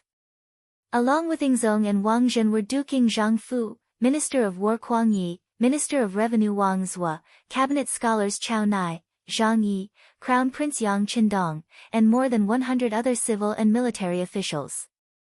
However, Yingzong did not allow them to participate in military and political affairs, leaving all military and political power to Wang Zhen alone. Due to the improper organization, all military and political affairs were arbitrarily decided by Wang Zhen. Duke Qingguo Zhu Yong was a general, but in front of Wang Zhen, he had to kneel. Minister of Revenue Wang Zhua asked the emperor to return to the army, and Wang Zhen ordered him to kneel in the grass until the sky turned dark. The civil and military officials accompanying the expedition were not allowed to participate in military and political affairs, and the army was in chaos. Yang Qindong was also among the officials, and not only that, he even asked Wang Zhen for a position in the army. This was also a reward for Wang Zhen to thank Yang Qindong for taking the initiative to speak up for him in the immortal abode. It was precisely because of this that the sixth young master was able to arrange for his own people to serve by his side. The so-called own people naturally referred to Tiger of Maine, Beta Persei, Yang Wu, and Qiu V's first guard, as well as Xiao Feng's first company of cold-edge soldiers. As long as Yang Qindong didn't interfere, the outcome of this battle was obvious. Once they were surrounded by Walla's army, it would be very dangerous without sufficient strength to protect them. Yang Qindong had only just transferred the first company of cold-edge soldiers over, and it was also at this time that he began to bare his fangs. This was one of the benefits of joining the army. Although he didn't have any real authority, especially under Wang Zhen's leadership, he could still arrange for a few people to serve by his side. The chaos of the army also brought benefits to his arrangements. At the very least, no one cared or questioned him. Similarly, because the preparations for this expedition had been rushed and poorly organized, the army was in chaos not long after they set out. Before they even reached Datong, the army was already running low on food. People were dying one after another, and corpses covered half the road. It had to be said that because the army had been assembled too hastily, the gathering of 500,000 soldiers had been extremely chaotic from the start. Just how chaotic was it? The Minister of War, Kuang Yi, had fallen off his horse due to the crowd. The Minister of War was the equivalent of the current Minister of Defense. Even he had fallen into chaos, so one could only imagine how poorly organized and disciplined the army was. How could such an army possibly win a battle? They didn't care about the situation of the enemy, nor did they discuss battle plans. They didn't even arrange for logistical support, treating this expedition like a child's game. Wang Zhen was in charge of all military affairs, and the accompanying civil and military officials didn't participate. This was simply an amateur commanding an expert. Yang Qindong didn't say anything about Wang Zhen's random orders. He knew that even if he wanted to say something, the other party probably wouldn't listen. Since that was the case, all they could do was wait and see what would happen, as well as do what they could. For example, the Minister of Revenue, Wang Zhua, wasn't young anymore. Seeing him kneel in the grass, Wang Zhua had personally delivered a thick praying mat to him.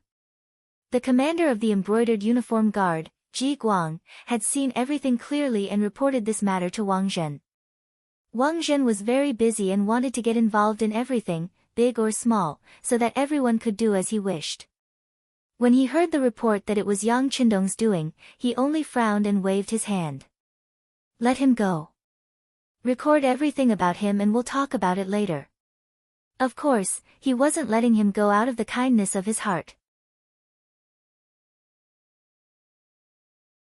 Wang Zhen wanted to record everything and interrogate Yang Qindong to see if he could extort more silver.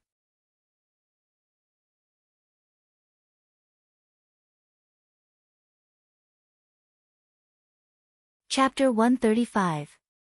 Yang Qindong walked up to Wang Zue and placed the thick prayer mat under the legs of the Minister of Revenue. This small action caused tears to well up in the eyes of this 65-year-old man. This small action was not to be underestimated, but none of the other officials would dare to do it. They didn't even have the ability to protect themselves, much less help others. Yang Qindong, it's not worth it for you to do this. Wang Zhen will definitely hold a grudge against you. Once he returns to the court, he'll probably settle everything, Wang Zue kindly reminded Yang Qindong. It's fine. Respecting the old and loving the young is one of the virtues. Even if someone tries to blame me, I'll just explain myself to him. Yang Qindong nonchalantly smiled. But in his heart, he was thinking, will Wang Zhen return to the court? Hearing Yang Qindong talk about virtues, Wang Zue's tears flowed down his face. He was so moved that he didn't know what to say. Seeing that the old man was crying like a child, Yang Qindong squatted down, took out a handkerchief, and handed it over. Lord Wang, you still have to take care of your body. It's very windy outside. Quickly dry your tears. It won't be good if you get an eye disease again. Okay. Thank you, Yang Qindong. Wang Zue took the handkerchief and wiped his eyes, his heart filled with gratitude. It was said that a friend in need was a friend indeed. Yang Qindong had barely left the capital, but he had already begun to win over the hearts of his people. And this was only the beginning. It could only be described as the first meeting of a towering figure. The army left Jiong Pass on the 19th and arrived at the Xian Manor. On the 28th, they arrived at the southern part of Yanghe City. It could be said that the army moved very quickly. Yanghe City was one of the 72 castles of Datong in the Ming dynasty. It was 4,600 meters long, and the city walls were 11.6 meters high. There was also a trench that was 10 meters deep. There was a barbican built inside and outside the city gate, which was the ancient battlefield where Liu Bang was besieged by Bai Dang. During the Yuan dynasty, it was called Bai Dang County. 10 days before Yingzong's army arrived, on the 15th day of the 7th month, the Ming army engaged in an intense battle with Yeshen. A total of 40,000 Ming soldiers were defeated by the Walla army. Even Datong provincial governor Song Ying, prince consort Jing Yuan, and Zhu Mian all died in battle. From this, one could see the heavy casualties. When the Ying sect's army arrived, the battlefield had not been cleaned up yet. Corpses of the Ming dynasty's army were strewn all over, and there was an unpleasant smell and a fearful atmosphere. This dealt a heavy blow to the Ming dynasty's army, and some of the more cowardly ones started to desert. Yingzong continued to advance. He wanted to find Walla's main force for a decisive battle, but at this time, Yeshen withdrew his forces and retreated beyond the Great Wall. 8th month, 1st day, the Ming army entered the strategic city of Datong, wanting to reach a standstill with the Walla army. Who knew that Yeshen did not choose to fight head-on? Instead, he retreated north to lure the Ming army in. Although Datong was a strategic city, it was unable to support such a huge logistical supply. Seeing that the chances of a decisive battle were slim, and the army continued to stay here, not only would it not be of any use, but they would also suffer heavy losses every day. Thus, the officials all suggested to move back to the court. Yang Qindong did not follow the officials to ask the emperor. Instead, he looked on coldly from the side. Just from the situation at that time, the decision to move back to the court was the right one. Although they had mobilized so many people and did not achieve anything, at least the army did not suffer any heavy losses.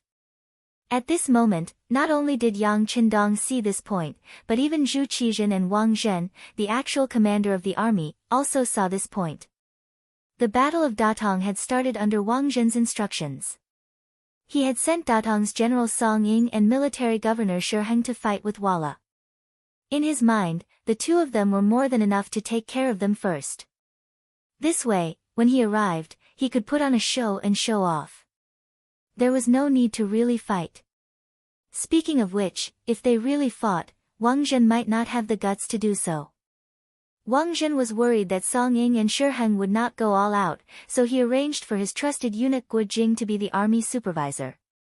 Under the urging of this eunuch, the two sides fought. Due to their eagerness to fight, they fell into Yeshen's ambush. Furthermore, because of Guo Jing, a portion of Song Ying's army was wiped out. Shi Heng and Guo Jing escaped and talked about how strong Walla was, which scared Wang Zhen.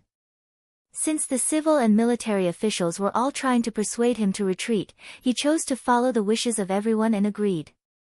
Since they decided to retreat, they were not far from Datong, so there would not be any danger. They could just treat it as a vacation for 500,000 people. On the third day of the 8th month, the Ming army decided to retreat. Datong Deputy General Guo Deng suggested that they retreat from Zijing Pass to Beijing. This would be far away from Walla's possible attack route and would be relatively safe. However, Wang Zhen once again stood out and gave a different suggestion. For Wang Zhen to have his current position, it was because of his opportunistic nature. However, it was because of this that he acted like a small person and was used to showing off wherever he went. Now that he knew how strong the Walla cavalry was, he knew that he could not fight. However, if he went back just like that, he would feel some regret. As such, he decided to satisfy his desire to show off. He suggested not returning to Datong but to Shangshi Yuzhou, Wang Zhen's hometown. He wanted to use this chance to show off. When he left Shangshi Yuzhou, Wang Zhen was still a poor man. Now that he had unlimited power, he wanted to return to his hometown and show off. Due to Wang Zhen's insistence and the fact that Zhu Qizhen agreed, the army could only head towards Shangshi Yuzhou. However, just as they were about to reach Yuzhou and were 40 miles away from Zijing Pass, Wang Zhen suddenly changed his mind and asked everyone to stop. The reason was that he was afraid that the army would trample on the crops in Yuzhou. Before the new year, he had obtained large amounts of potato seeds from the Yangjia village and Ministry of Revenue and planted them here. To protect these high-yielding crops, the army could not advance. This reason once again convinced Zhu Qizhen, and the army headed toward the Xian manor. Regarding this, Yang Qindong still maintained his silence. At this moment, even if he tried to persuade them, what could he do? With his current identity and position, his words would not be accepted by Wang Zhen and Ing Zong. If he rashly suggested it, it would only draw their disgust. As the Ming dynasty army headed toward the Xian manor, Yes Hen, who had been following behind, also started to have thoughts. Yeshen's main force of cavalry was only around 30,000 people. Facing the Ming dynasty's main force of 500,000, he did not have confidence in winning in one battle. After following the Ming dynasty army for over 10 days and seeing the Ming dynasty army twist and turn around like a dumb bug, his heart slowly filled with confidence. It seemed like these 500,000 people were not strong and would not be able to take a single blow. As such, he gave the order to attack. Walla's elite cavalry split into two groups and attacked the Ming dynasty army. When Wang Zhen heard the news, he was very nervous and quickly retracted his army. He also sent Marquis Gongshan Wu Kezhong and Governor Wu Kaqin to lead troops to resist the battle. In the end, they were defeated. Wu Kezhong's troops acted as the Ming dynasty's rear guard and had more than 10,000 people, but they were still unable to take a single blow. After the defeat, he sent Duke Qing Zhu Yong and Duke Yongshan Xueshi to lead 40,000 troops to Yaowa Ridge to fight with Yes Hen. In the end, they were ambushed and completely wiped out. The troops that Zhu Yong led were the elites of the Ming dynasty, and they were mainly cavalry. After this force was wiped out, the Ming dynasty army had already lost the ability to fight with Yes Hen. At the same time, their morale had also started to fall. Just like that, the day before the Ming dynasty army arrived at the Tuma castle, they had already suffered heavy losses. They lost around 50,000 men, and their actual military strength, not including the transport troops and civilian workers, was less than 200,000. Furthermore, They had lost their elite cavalry. When Zhu Yong led 30,000 men into Yeshen's ambush and did not return, Zhu Qizhen and Wang Zhen were so scared that they peed their pants and ran back. On the 13th day of the 8th month, the army entered the Tuma castle. When the army arrived at the Tuma castle, the sky was not dark and the sun had not set. At this moment, they were only 20 miles away from Huailai County, and they could rush there in a short time. The moment the army entered the county, the Walla cavalry would not be able to do anything. At this moment, it could be said that it was a matter of life and death. Wang Zhen was up to no good, and he ordered the army to stop advancing. It turned out that the 1,000-odd carriages that belonged to Wang Zhen had not arrived. These were the things that the border troops had given him along the way, and they were worth millions of silver. As the person in charge of this north expedition, the gifts from the local official Zhuang Xing were naturally accepted by Wang Zhen. The gifts from the officials along the way were too generous, which was why Wang Zhen gave up on the chance to enter Huailai city. Wang Zhen requested for everyone to wait for the carriages to arrive before they left. Hence, at the Tuma castle, Zhu Qizhen, hundreds of officials, and hundreds of thousands of troops waited foolishly for an entire night. When the sun rose, the 1,000-odd carriages still had not arrived. Wang Zhen could not wait any longer. In his heart, he knew that the carriages would not arrive, and at this moment, he wanted to leave. Unfortunately, even if he wanted to leave, it was already too late. With a night's time, the 30,000 Walla elite cavalry had split up and surrounded the Ming army. In the end, the hundreds of thousands of troops were surrounded by the 20,000 Walla cavalry in the Tuma castle, which had no water source. To say that 30,000 troops surrounded hundreds of thousands of troops was impossible under normal circumstances. However, after these few days, the army was like birds startled by the twang of a bow. Their morale was all gone, and they had lost half of their original combat strength. Wang Zhen was also frightened by the charging Walla cavalry. In his panic, he used the Tuma castle as the center to dig trenches and set up barriers to protect himself. Unfortunately, Wang Zhen did not know how to fight, and he did not even understand the geography of the place. The Tuma castle was located on high ground, and there was no water source, so it was not a place that could be defended. Hence, in the following days, the hundreds of thousands of Ming troops were surrounded by Yeshen for a full 2 days and 3 nights, and the lack of water became more and more serious. The Ming army dug 3 feet into the ground, but they could not find a single drop of water. Their morale was all gone, and their thoughts changed. 8th month, 15th day, Yeshen suddenly withdrew his troops. He said that he was not going to fight, and he even sent a messenger over to say that he wanted to negotiate. This was just him playing hard to get.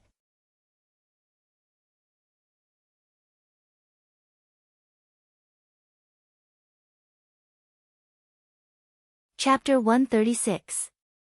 However, Wang Zhen believed it. Perhaps he was lying to himself.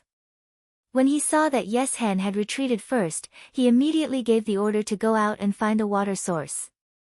With this order, the soldiers removed the encirclement, jumped out of the trench, and ran with all their might towards a small river 15 li away. The troops were instantly thrown into chaos. Looking from afar, one could only see a dense mass of black. However, after running for 3 to 4 li, tens of thousands of Walla elite cavalry suddenly appeared and charged into the chaos of the Ming dynasty army. When the soldiers reached 10,000, there was no end. When the soldiers reached 100,000, there was no end. The Walla army besieged the Ming dynasty army from all sides. The cavalry rushed in and waved their swords to kill the Ming dynasty army. The Ming dynasty army suffered heavy casualties. Wherever the cavalry swords passed, heads flew high into the air. At the same time, blood splattered everywhere. At the same time, they shouted, "Those who throw swords will not be killed." In times of crisis, we could see the shamelessness of the Ming dynasty officials. The Walla army's slogan was, "Those who throw swords will not be killed." As long as they threw away their armor and weapons, it was fine. However, in order to save their lives, these officials actually took off everything and trampled on each other naked. The number of people trampled to death by their own people was more than the number of people killed by the Walla army. At that time, the Walla army was already not in formation and did not have the heart to kill the enemy. This was because they were busy getting rich, specifically picking up gold, silver, jewels and valuables to rob. At that time, if there were one or two strong generals who stood up and shouted, they might have been able to reverse the situation. During the Three Kingdoms period, Cao Cao did this. Qin Xiong also did this under Zhang Xutua and Li Mi. Unfortunately, Wang Zhen was not Cao Cao. The Ming dynasty generals did not have Qin Xiong or Qin Shubao. Everyone was busy taking off their clothes to save their lives. After taking off their clothes, the miserable state they were in became the laughingstock of history. Looking at Ing Zong, this fellow, he did not even dismount from his horse. Instead, under the tight protection of the embroidered uniform guards, he broke out of the encirclement and escaped. It was a pity that everyone was busy taking off their clothes at that time, so there was no one to support him. The embroidered uniform guard failed to break through the encirclement, and in the end, Zhu Qizhen became a lone boat on the sea, drifting under the protection of General Fan Zhong. If not for Yang Qindong's appearance, he would have been like a little chick, dragged to the north by the Walla army. Ever since he had left the capital, Yang Qindong had acted like a spectator, observing everything that was happening around him. The Ming dynasty army suffered defeat after defeat, and wrong orders were given out by Wang Zhen. Zhu Qizhen was like a puppet, only knowing how to nod his head in agreement and unable to debate. Yang Qindong looked on coldly from the side. This was a close understanding of ancient warfare, as well as a close observation of the Ming dynasty's military power. Even if some of the orders were wrong and were opposed by the officials, Zhu Qizhen agreed and Wang Zhen carried them out. Even if Yang Qindong wanted to change anything, he could not do it. He could only watch as the army was surrounded and broken down, and in the end, the entire battle was a complete failure. In this, Yang Qindong was limited in what he could do. In the face of Wang Zhen, who had actual military power over hundreds of thousands of soldiers, unless he could hold Wang Zhen hostage, it was impossible for him to have any control over the war. Everything continued until the balance of the war was completely one-sided. The final moment had finally arrived. The Battle of Tumu could be considered a farce. There was no cavalry charging, no generals bravely killing the enemy, no decisive battle between large armies, and no spectacular sight of the firearms of the three major battalions opening fire on all fronts. The timing of Walla's attack was when the Ming dynasty's camp loosened up and moved to fetch water. Whether they fell for Yeshin's trick or the Ming dynasty took the initiative to fetch water, it was no longer important. Young master, it's a mess, it's all a mess. Hu Mang's eyes were filled with vigilance as he scanned his surroundings. The Type 54 gun hidden under his sleeves was already loaded and the safety was off. Whenever he discovered anyone trying to approach or threaten the young master, he would not hesitate to open fire and kill the enemy. Sigh.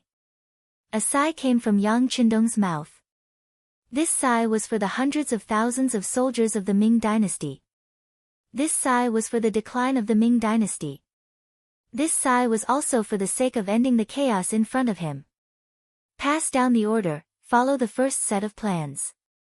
Yang Qindong's eyes were still cold, but if one looked carefully, there was a trace of liveliness and hope. After the order was given, the hundreds of people who had been wandering around began to move. Compared to the people around them who were in a complete mess and were even undressing, they were dressed in good clothes and moved quickly, each according to the previous plan. Wang Zhen. This eunuch, who only knew how to seize power and money, was like a headless fly at this moment. His eyes were constantly looking up and down, looking for a way to survive. For him, the defeat of the army was not terrible. As long as he could survive, everything would be fine. It would not be long before he could reorganize a new army and go to the battlefield. Of course, he might have the ability to do so, but whether or not he had the courage was another matter. His 4 eyes were still blinking rapidly when suddenly, someone flashed past his side. In a chaotic army, this kind of scene was too common. The soldiers did not know their generals, and the generals did not know their soldiers. They were completely like headless flies running around. However, just as a figure flashed past him, Wang Zhen felt a sharp pain in his neck. Instinctively, he stretched out his hand to touch it. Blood spurted out uncontrollably into his hand, and the hot sensation caused his eyes to widen rapidly. Soon after, he started to scream. Save me, someone killed me." Wang Zhen was still conscious at this moment. He knew that at this moment, someone had done something to him. But in a chaotic battlefield, death was a very common thing. Even if he was the head eunuch of the ceremony directorate, even if he was the most favored by Emperor Qing, no one was paying attention to him at this moment. One of his hands covered his neck that had been cut, as if he wanted to block the bleeding wound. The other hand was raised high and constantly waved, as if he wanted to use this to attract people's attention. He maintained this posture for 1 second, 2 seconds, 3 seconds. After about 7 to 8 breaths of time, he fell to his knees with a plop. Then, his eyes turned gray, and his face showed an extremely strong expression of unwillingness. He was unwilling. He clearly had great power, so why did he fall to the ground? He was unwilling. The emperor had trusted him so much, and there was still a great future waiting for him. He was unwilling to accept the fact that he had died in such a dubious manner. Even when he died, he did not even know who had killed him. He was unwilling, but he was indeed dead. Wang Zhen was dead. Dying in a chaotic battlefield, no one would pay attention to him. Even if someone saw him, they would probably want to step on him to vent their anger. Compared to Wang Zhen, who died at the hands of Leng Feng, Minister of Revenue Wang Zhua and Minister of War Kuang Yi were saved by Leng Feng. Tiger's Man and Xiao Feng respectively saved the 2 ministers and rushed to Yang Qindong's side. In comparison, Kuang Ye's clothes were not bad, and his appearance was not bad. No matter what, he was still the Minister of War, so he should have some integrity. However, the buttons on his shirt that he remembered wrongly showed that when Walla's army said, "Remove your armor and don't kill those who throw blades," he was also flustered. Speaking of which, who was not afraid of death? When faced with death, it was not wrong for a person to react in any way. At least, it could not be said to be wrong, because it often replaced a person's instinct and nature. Kuang Yi only remembered a few buttons wrongly. Compared to Wang Zhua, he was indeed much better. This was because our Minister of Revenue had already taken off his robes and was only wearing underwear. Moreover, it was wrinkled and didn't fit him at all. At a glance, one could tell that it was the kind of clothes that he had snatched from somewhere and put on temporarily. Yang Qindong was not surprised at all by Wang Zhua's reaction. As a scholar, he should have integrity. However, in a chaotic battlefield, he would be affected by others and completely lose his mind. It was reasonable for him to do things that he would not have dared to do before. When the 2 ministers were brought in front of Yang Qindong, their faces naturally turned red. They felt ashamed of their current behavior, but this feeling quickly disappeared and was replaced by curiosity. They were curious as to why in such a chaotic situation, this crown prince who was only a 5th-rank official did not panic. Not only that, there were 10 to 20 strong men standing beside him. Compared to the panic of the other soldiers, these people stood up straight and their expressions were extremely serious. Their eyes were like poles as they scanned the surroundings. Their vigilance was clearly telling others not to casually walk into this place. Otherwise, the consequences would be very serious. The 2 ministers were surprised and many questions popped up in their minds. Then, another group of people came from afar. Their approach made the 2 of them nervous again. "Don't worry, they are on the same side." Noticing the 2 ministers' reaction, Yang Qindong said softly. This was like the warm sunlight in the winter, instantly relaxing their minds. The people who came from afar were the Leng Feng of the Yang clan's new army.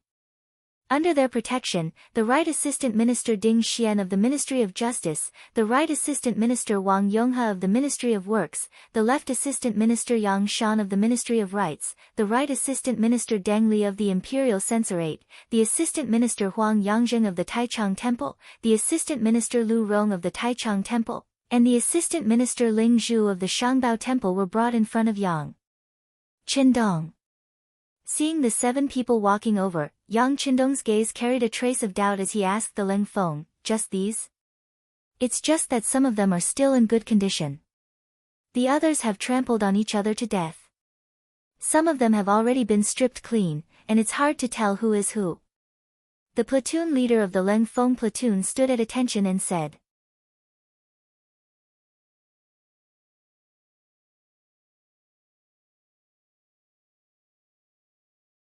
Chapter 137. Well, my ability is limited. Being able to save these people is already very good. Let's go. Everyone, pack up and let's go find the emperor. Yang Qindong's chin gently moved. Although the first plan was to save 30 officials or marquis, the battlefield was originally ever-changing. No one could take care of everything. It was not easy to save a total of 9 people. At this time, the 9 Daren all noticed that something was wrong with Yang Qindong. This horse washer seemed to be calmer than anyone else. He even seemed to have a small number of elite armed forces with good fighting strength. But to be able to reach this position, which one of them was not a shrewd person? At this time, no one would open their mouth to ask why. If they were unhappy, the other party would just casually abandon them. Other than waiting for death, they did not know what to do. No one raised an objection. Yang Qindong led everyone to the place where the emperor was. Originally, everyone was with the emperor, but when the war started, the whole situation became chaotic. Fortunately, Yang Qindong had already arranged for people to keep an eye on the emperor's every move. As someone who had foreseen all of this would happen, how could he abandon Zhu Qizhen, this important big shot, at such a critical time?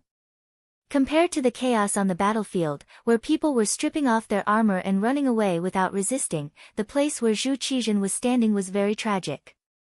The performance of Huban and the accompanying little eunuchs was probably the only bright spot in the whole change of the Toma castle. They were shot into hedgehogs by the tiles, but they still fought to the death without retreating. Their purpose was to protect Emperor Zhu Qizhen, who was trembling in fear and had yellow water dripping from his trousers. Yes, at this time, Zhu Qizhen had completely lost the majesty of the emperor. His golden armor had long been thrown away. At this time, he was wearing an inner robe and was curled up in a corner, trembling. Later history books had recorded that even when Zhu Qizhen was captured by Walla's army, he was so calm, so brave, and even had a face of justice. He even dared to scold the enemy. But in fact, that was not the case. This was just a trick that Emperor Yingzong used to beautify himself after he became the emperor again. Only Yang Ming's, the orthodox northern hunting story, praised Zhu Qizhen as a flower. In fact, the records in Lin Rong records and Butai records were completely different. Just like Lu Dingzhi's record of negation of Taishang, we can see 3 things from the Tumu Castle incident. First, Wang Zhen was indeed the culprit behind the Tumu Castle incident. Second, Zhu Qizhen was not calm at all. Third, the officials were very shameless, and the imperial guards, Huban, were very loyal. When Yang Qindong and the 9 ministers arrived, they saw a group of Walla cavalry fighting against Hu Ben and the eunuchs. However, relatively speaking, the ones who were killed were the little eunuchs. By the time he arrived with everyone, all the eunuchs were dead, and not a single one was left. Only the general of the guards, Fan Zhong, and a dozen or so Hu Ben, who were seriously injured, were still resisting with all their might. Even though they were still far away, everyone could see that even their emperor would be captured by the Walla cavalry if they stayed any longer. The 9 ministers and all the new soldiers of the Yang family all looked at Yang Qindong. At this moment, he had undoubtedly become the backbone of everyone. Everyone's hopes were placed on him. Charge over, open a bloody path. Anyone who resists, kill. His face was indifferent, and his words fell from his mouth. If someone did not know, they would think that he was a general who had the overall situation under control. In fact, they only had 100 people, but the Walla cavalry had at least 300 people. The 9 ministers looked at Yang Qindong with suspicious eyes. They really could not understand what this horse-washing master was relying on at this moment. In contrast, the 100 soldiers were eager to give it a try. Speaking of which, these people had all been baptized by war. Some had participated in the War of Deng Maoqi's uprising, and also participated in the Battle of Ryukyu Island. Speaking of which, if these people did not have outstanding strength and outstanding performance, they would not have become soldiers of the 1st Company of the 1st Battalion. Most of the time, the 1st Battalion represented the strongest. But no matter how many battles they had participated in, how many victories they had won, it could not compare to this time. This was in front of the 6th young master. Perhaps many of the soldiers would not have such an opportunity in their lives. But now, the opportunity was in front of them. Who would not want to perform well? At this time, the role of the commander of the 1st Battalion, Xiao Feng, suddenly appeared. As an officer and the current leader of the army, after hearing Yang Qindong's order, he said without the slightest hesitation, the 1st platoon is responsible for the left wing, the 2nd platoon is responsible for the right wing, the 3rd platoon is responsible for the 8th platoon, the 9th platoon is responsible for the safety of everyone, and the 10th platoon is responsible for the rear. After the order was given, the 100 soldiers of the 1st Battalion quickly moved. Some went to the left, some went to the right, and some rushed to the front of Yang Qindong and the others. In less than 10 breaths, everyone was in position. Their speed and agility opened the eyes of the Minister of War, Kuang Yi, who was in the crowd.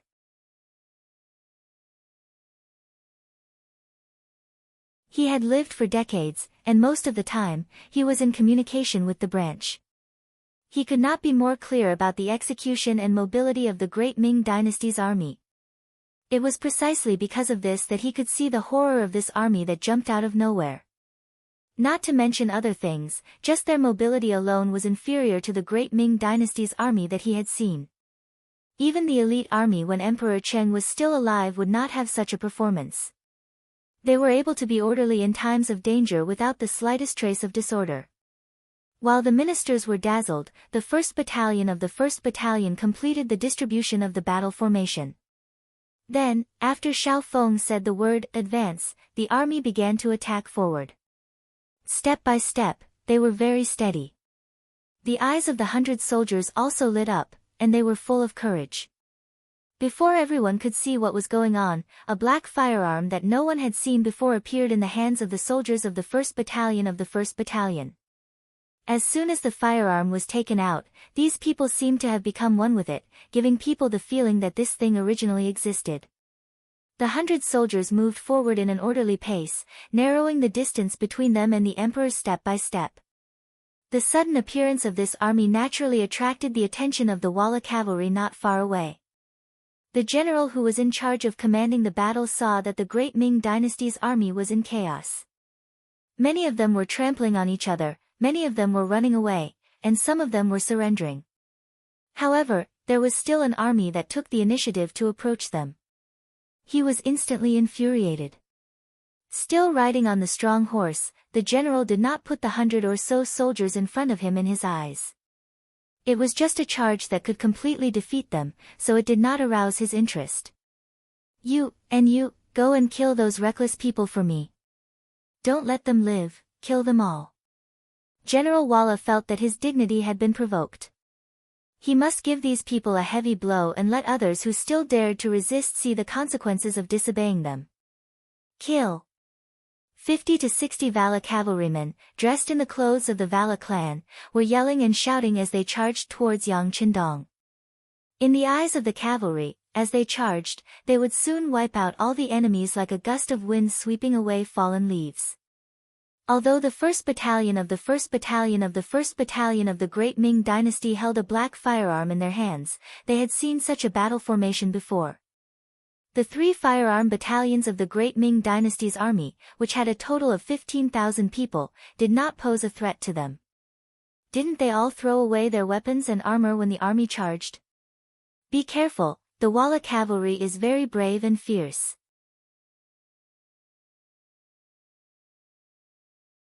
When the ministers saw the cavalry charging toward them, their bodies trembled and their voices trembled slightly. Compared to the ministers' fearful expressions, the 100 or so soldiers of the 1st Battalion of the 1st Battalion of the 1st Battalion of the Great Ming Dynasty did not take their eyes off the enemy. They all raised the firearms in their hands and according to their usual training, they stood in formation and aimed at the corresponding cavalry. At this moment, all the soldiers of the 1st Battalion of the 1st Battalion adjusted the rhythm of their breathing and waited for Xiao Feng's order to shoot. 200 steps. 150 steps, 100 steps. As the commander, Xiao Feng calmly looked at everything in front of him. He did not show any abnormal reaction because of the charge of the enemy cavalry. When he estimated that the enemy was 100 steps away, he immediately opened his mouth and spat out 2 words, shoot. His voice was an order. Immediately, dozens of crisp gunshots rang out. The bullets whizzed out of the barrels, as if they were carrying a trace of fire as they rushed forward. Even the moment the gunshots rang out, they sounded so orderly as if there was only one person firing from the beginning to the end. These were the soldiers of the 1st Battalion of the 1st Battalion, the strongest elites that Yang Qindong had spent a lot of effort to train. Under the high-intensity training and layers of tests, each and every one of the soldiers of the 1st Battalion of the 1st Battalion of the 1st Battalion of the 1st Battalion of the Great Ming Dynasty. When the gunshots rang out, the Walla cavalry charging toward them were like small trees that were swept up by a strong wind and fell to the ground one by one. At this moment, all of the 50 to 60 men fell off their horses. Only 56 horses that had lost their owners ran toward them. Try to capture as many war horses as possible for the lords to use. Yang Qindong looked at the results of the first round of shooting and nodded with satisfaction. His expression also relaxed a lot. Before seeing a real battle, even though Yang Qindong was extremely confident in his training, he still lacked confidence. Most of the time, training included drills and real battle were 2 different things. Now, after a wave of bullets, it was effective. All the enemies were hit and killed, and no one was caught. This result was very satisfying and very gratifying.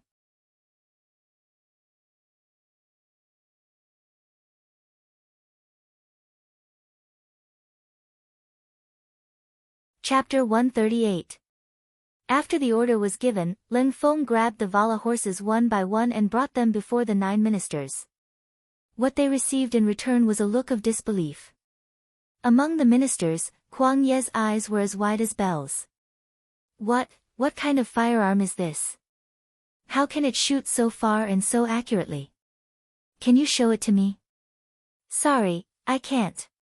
He watched as Kuang Ye's hand unconsciously reached for the gun in the hand of Ling Feng, who had delivered the horse to him. Kuang Yi moved his body slightly and dodged the gun. Then, he looked at Ling Feng with a cold and murderous gaze. It was this look that made Kuang Ye's body tremble uncontrollably. At this moment, he felt that he was so close to the god of death. Sorry, Minister Feng, they are mercenaries. They only took my money to do something. They won't listen to anyone and won't allow anyone to touch the weapons in their hands. If you insist on doing so, there's only one outcome, and that's becoming a dead man. I can't protect you on this point. Yang Qindong saw Kuang Ye's awkwardness. He knew that if he didn't make things clear, everyone would be suspicious.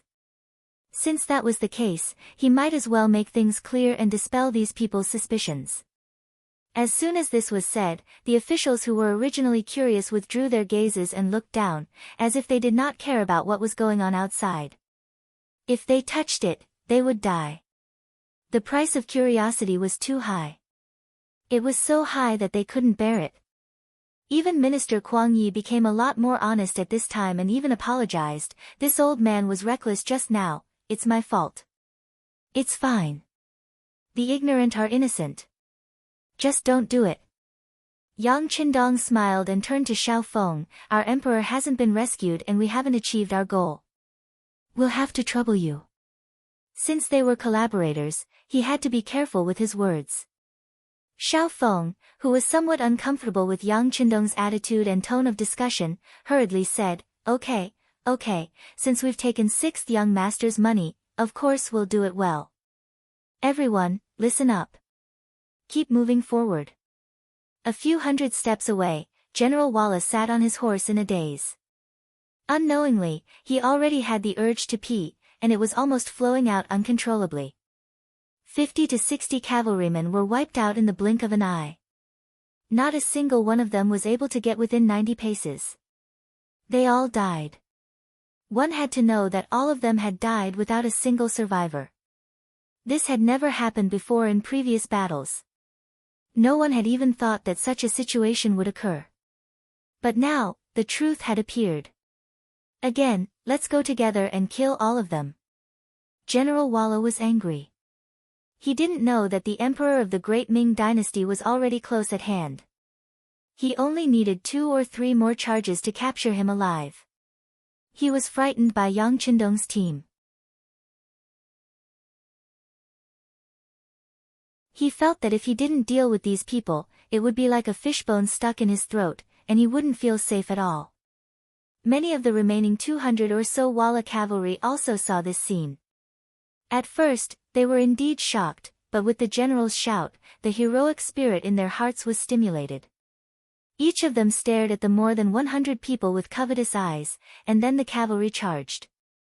More than 200 cavalrymen against more than 100 people, and all of them were infantrymen. Moreover, there were no obstacles on the plains. No matter how one looked at it, there was no possibility of failure. Once the speed of the horses increased, the cavalry swords in their hands would only need to lightly slash and a big head would fly. All kinds of screams were heard, and the Walla cavalry's charge began. With the help of the speed of the horses, the distance between the two sides was quickly shortened. Be careful, be careful. Kuang Yi, Wang Zhua, and the other important officials were staring at the scene in front of them. Although they were already sitting on their horses, they still felt their bodies trembling. This was because they really didn't know how these mercenaries, as mentioned by Yang Qindong, would deal with more than 2 times the number of soldiers. This was naturally because they didn't understand these firearms. Their past experience told them that the power of firearms was indeed not small, but their weakness was also quite obvious. That was, after firing a shot, they had to reload. In this way, when facing more than 2 times the number of enemies, the firearms soldiers didn't have the slightest advantage. Raise your guns, ready, to fire. Different from the previous time, this time, Xiao Feng also raised the 95 style in his hand. The increase in the number of enemies made him want to join in the battle. However, this action of his had indeed caused the other Leng Feng members to show dissatisfaction. It was just more than 2 times the number of enemies, and they really didn't care about it. The battalion commander clearly wanted to satisfy his craving. Naturally, no one could guess the thoughts of the Leng Feng. Just when everyone thought that the battle was going to end badly, gunshots rang out. First, it was a volley of shots, and almost half of the enemy's troops were eliminated. Then, the gunshots were no longer as orderly as before, but it only gave the impression that there were a few more gunshots. Next, on the entire battlefield, only General Walla was escaping on his horse. At the most crucial moment, the general became afraid. He relied on his superb horsemanship to hide his body on the horse, and only then did he manage to dodge the shot. However, in front of the most elite Leng Feng, since you were already identified as a target, how could you escape? Even if you managed to dodge the first shot, you wouldn't be able to dodge the second. Xiao Feng raised his gun, and after his breathing calmed down, he moved his right index finger. After a crisp, "pa" sound, the healthy horse fell to the ground. Once the healthy horse fell, General Walla naturally fell off the horse, then quickly got up and continued to run.